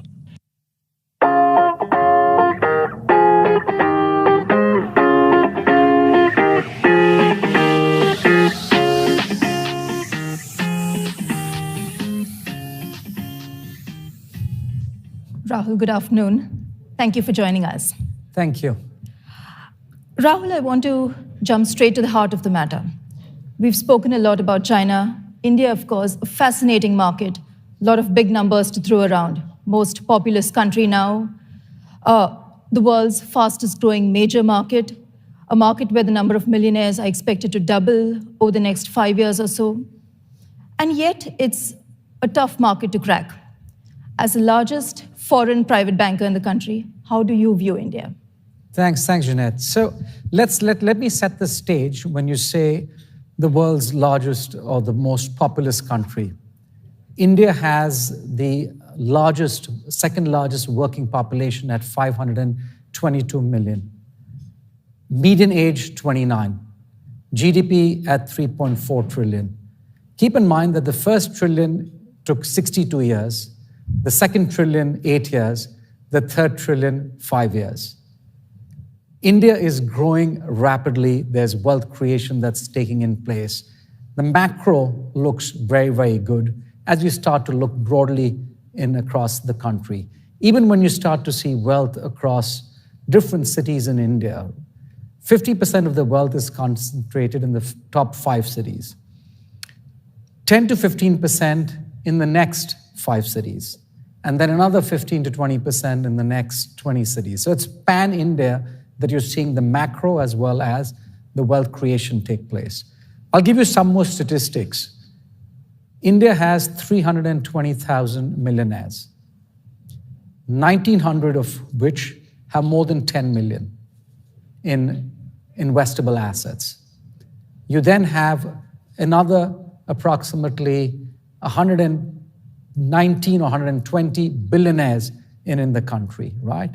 And I would say that itself is growing at a very, very fast pace and slated to be in excess of 5 trillion in terms of financial wealth over the course of the next 4 to 5 years. So you've got a lot of wealth on the ground, and you've got obviously the macro that plays out well, which is why banks like us want to do more on the ground in India. Julius Baer has been in India through our legacy now for 30 years. We got in 2015, and we're just staying the course because the opportunity set is extremely exciting. Rahul, you're not just staying the course, you have ambitious plans, of course. In the next 5 years, you aim to double your headcount on the ground, your relationship managers. You aim to triple your assets. India is also a market where we've seen cyclical exits of various banks and who are now returning. The local market is full of companies which are racing to hire relationship managers and talent, really. Is this time different, and why? You know, I used to always kid and joke about India and say, India is the gift that never gives. It is giving now. As much as you're seeing the sort of wealth creation that takes place, keep in mind the wealth management which is being managed, or the wealth that's being managed by the organized wealth management sector, is only 9%. In developed markets, it's 60%. In China itself, it's 20%. So the wealth exists, but it's not yet being managed in the manner that it should be managed.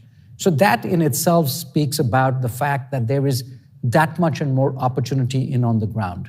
Yes, we are growing significantly in India. We've set for ourselves a 5-year transformation plan, and we're scaling this. We have 225 employees, and I'm going to talk a bit about the challenges about people, talent pool, so on and so forth. But just looking at this opportunity, you got to really be able to build scale in this business, and that's what we're looking at. Our ambition, we're in 7 cities. Ambition is to be in excess of 10 cities. Wealth, like I said, is growing across the country. So just not focusing on the top cities, tier 1, tier 2, tier 3. I'll give you some sort of recent anecdotes about how you're seeing this sort of actually play out.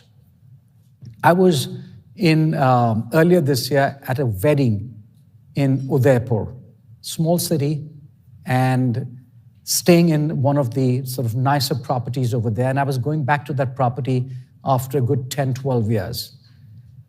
When I went there 10 years ago, given the tariff that you're paying in at the hotels, roughly 85% of the guests were foreigners.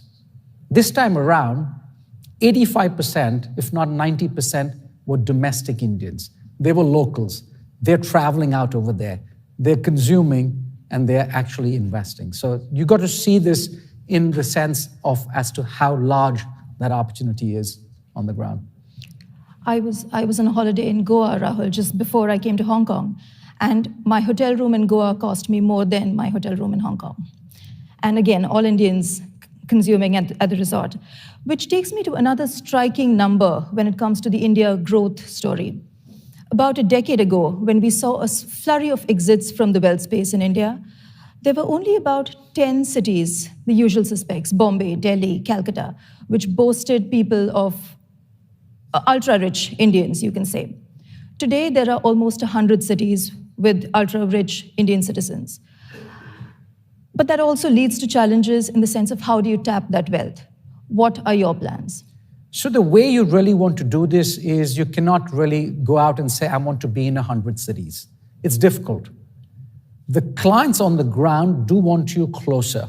So they want to know who you are, what's the culture, are you here just peddling a product and into us, and how you're coming to us when we need you on a regular basis. So the strategy for us is a hub and spoke model. You have a hub in Delhi, and you have spoke outfits, whether it is Jaipur, whether it is Lucknow, whether it is Chandigarh, and you manage it in that manner. So you have small spoke offices, but the hub becomes Delhi, and the same thing you do across in markets like Mumbai, so on and so forth. So that's when you're focusing on the high net worth segment. So that's everybody, say $1 million plus. When you look at that affluent segment, we're not in that affluent segment, but that affluent segment is growing exponentially, right? So approximately when you look at the total wealth pool, 50% is really in the high net worth, or 55%, 45% sits below the high net worth segment, of which affluent is a big chunk. The way to play India on the affluent side is through a hybrid model. You cannot be physically in these locations, so you got to do both digitally as well as certain brick and mortar in some markets. So that's a hybrid play, and you can see a number of players that is actually in the space and playing that, and those are the ones that are doing a lot of it digitally. When you look at the high net worth space, you've got a number of foreign banks. Some have been there, some have exited, some are re-entering the market. The sort of only thing that I say is in India, you got to stay the course. You got to be patient. You got to build this over a period in time and just not try and do things from a profitable standpoint, which is why you see a number of the local players who have taken a clear lead in March over the foreign banks. Julius Baer is the largest private bank, foreign private bank in India. And I struggle when I say foreign because we're really local on the ground. We've been there now for nearly 30 years through our legacy. So by the fact that we stay on the ground, that helps us. I'll give you some other statistics, which is interesting. We have 225 employees in India, growing at a fast pace, as you sort of said in earlier. 25% of those employees have been with us in excess of 10 years. 20% of those have been with us in excess of 15 years.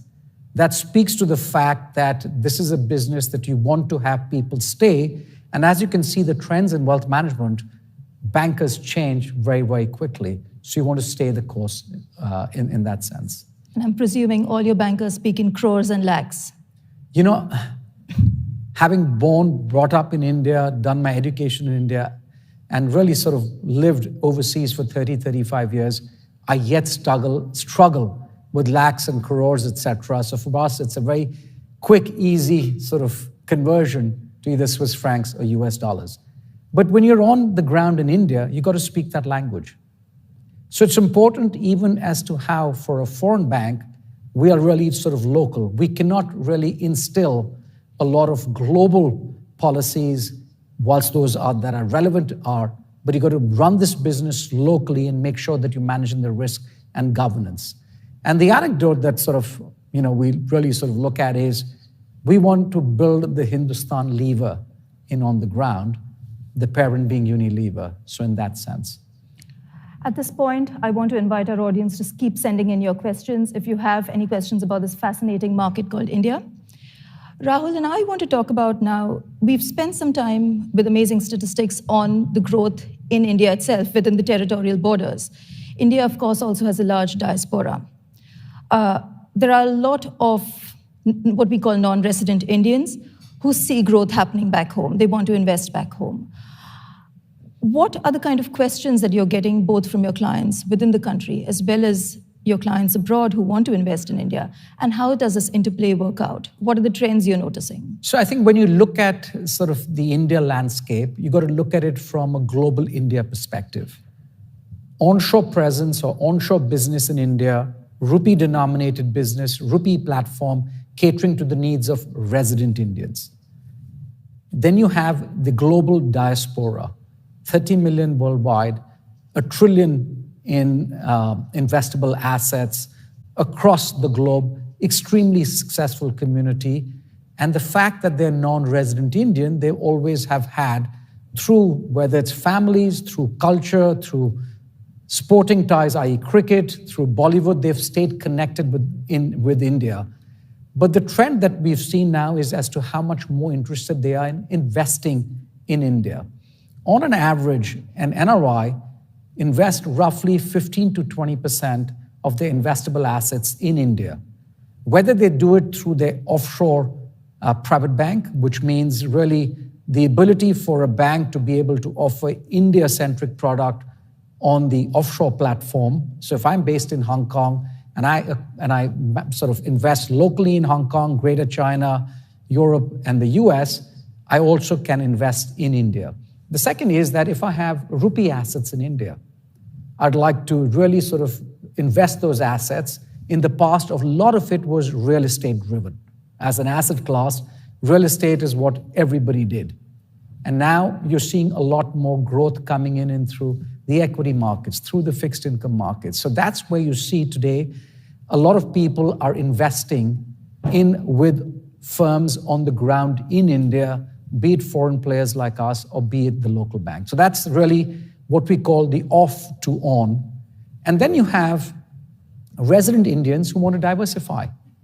India has a scheme called the liberalized remittance scheme, and under which you're seeing on a monthly basis, 2 billion US being remitted out.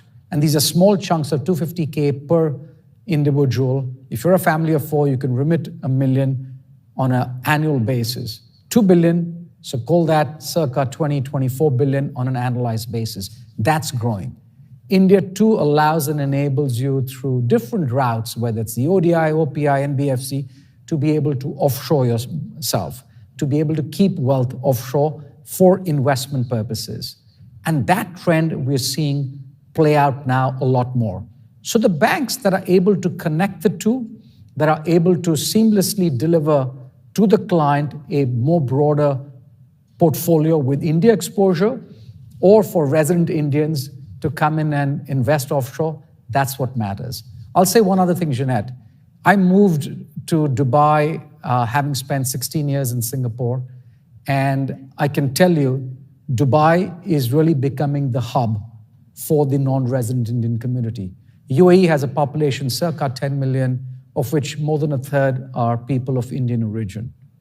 We get to see a family of size, one a week, that comes in and wants to talk about, and there's families from India that want to be able to offshore themselves and do it all the legal way and do it with all of the regulatory, sort of within the regulatory framework. Rahul, you've spoken about the regulatory framework. You also touched upon the love for real estate investing that existed in India earlier. At this point, I want to get into the audience question, somebody who really read my mind. What are the common red flags to avoid when investing in India? So to me, I'll say the following. So first is really around the talent pool.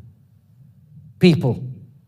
As much as we say median age 29, 522 million people of sort of working age, the challenge that you have is getting people specifically in this industry who understand the space, who are trained. We are not looking for salespeople. We're looking for relationship managers who can advise clients on how to invest. We have a 132-year history as Julius Baer. So how do we really take that history, take that culture, take that understanding, and be able to sort of capsule that on the ground in India? How do we train our people? How do we get them to really understand what wealth management is all about? So that to me is extremely important. You're not there to come in and sell a product.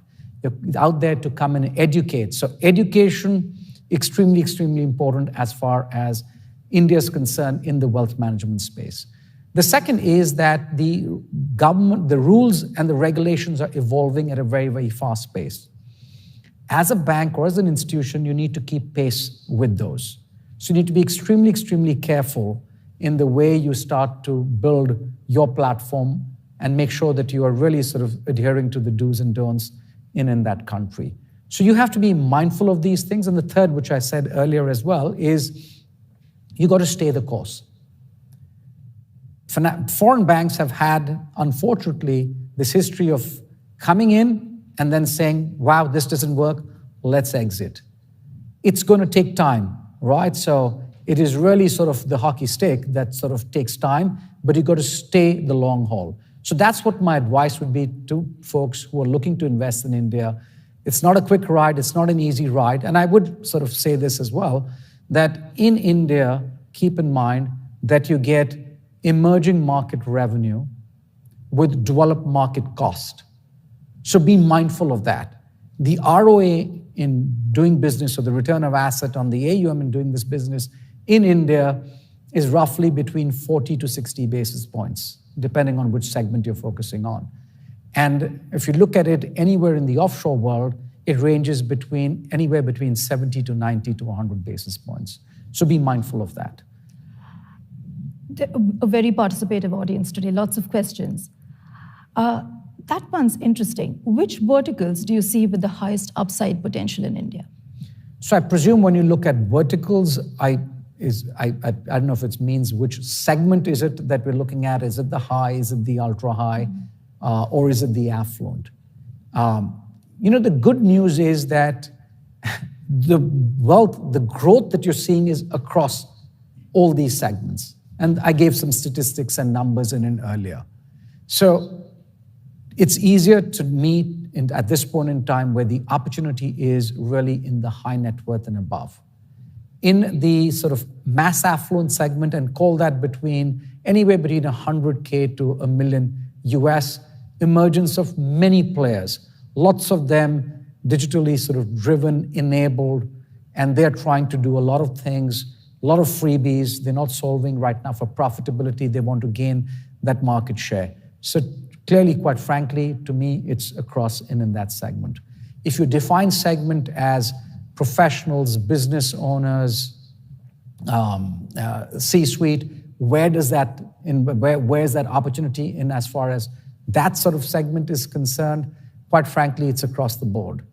Another sort of anecdote I'll give you is I was at our year ahead outlook event on markets that a lot of the private banks do, and I saw a very young crowd in over there, and I said, wow, it's really great to see that the patriarch or the first gen is passing on the baton now to the next gen. And I asked the team saying, great to see this happening. And they said, yes, whilst that's happening, what you're seeing in over here is the first gen. These are the people that have made this money. They are very interested in understanding. Their investment pattern behavior is very different from that of the patriarch because they want advice. So I know I've digressed a bit, but I wanted to address that from a segment perspective as well. In fact, I want to go back to that point because there was a question also about what is the significance of the population number? What is the significance of India overtaking China as the most populous country? Does this have any impact in terms of doing business in the country? Does this have any impact on how the world sees India? I think the world sees India a lot different today than what it did in the past. Just not because India has become the largest, most populous country, but the fact in terms of the growth that you're seeing, the GDP growth that you're seeing. As is forecasted, we are today the 5th largest, and by 2024, India's slated to be the 4th largest, overtaking Germany. Now, these are predictions. I don't know if that's going to come right or wrong, and it's supposed to be by 2050, the 2nd largest economy. So rather than looking at the predictions, I think what we got to see is you've got a lot good that's happening on the ground. You're seeing a lot of interest coming in from not only the foreign institutional investor, but from local investors. When the FII flows dried up last year because of what happened in 2022, all of that was filled in by the domestic investor.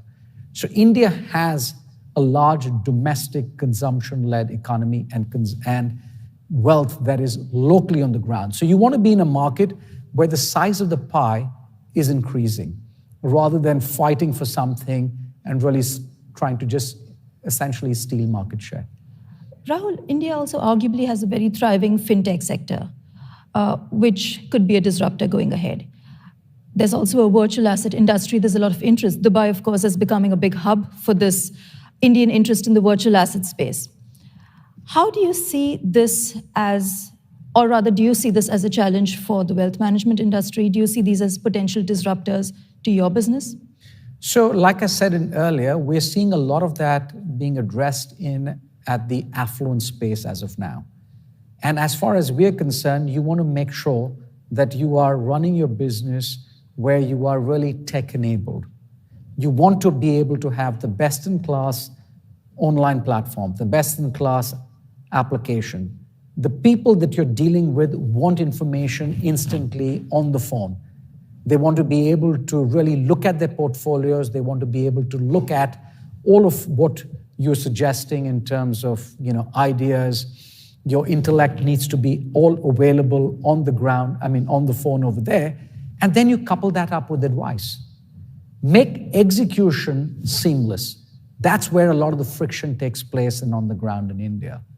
But advice, a lot of that, whilst happens through there, people, at least for the segment that is high net worth and above, is what prefers being able to speak to an individual advisor.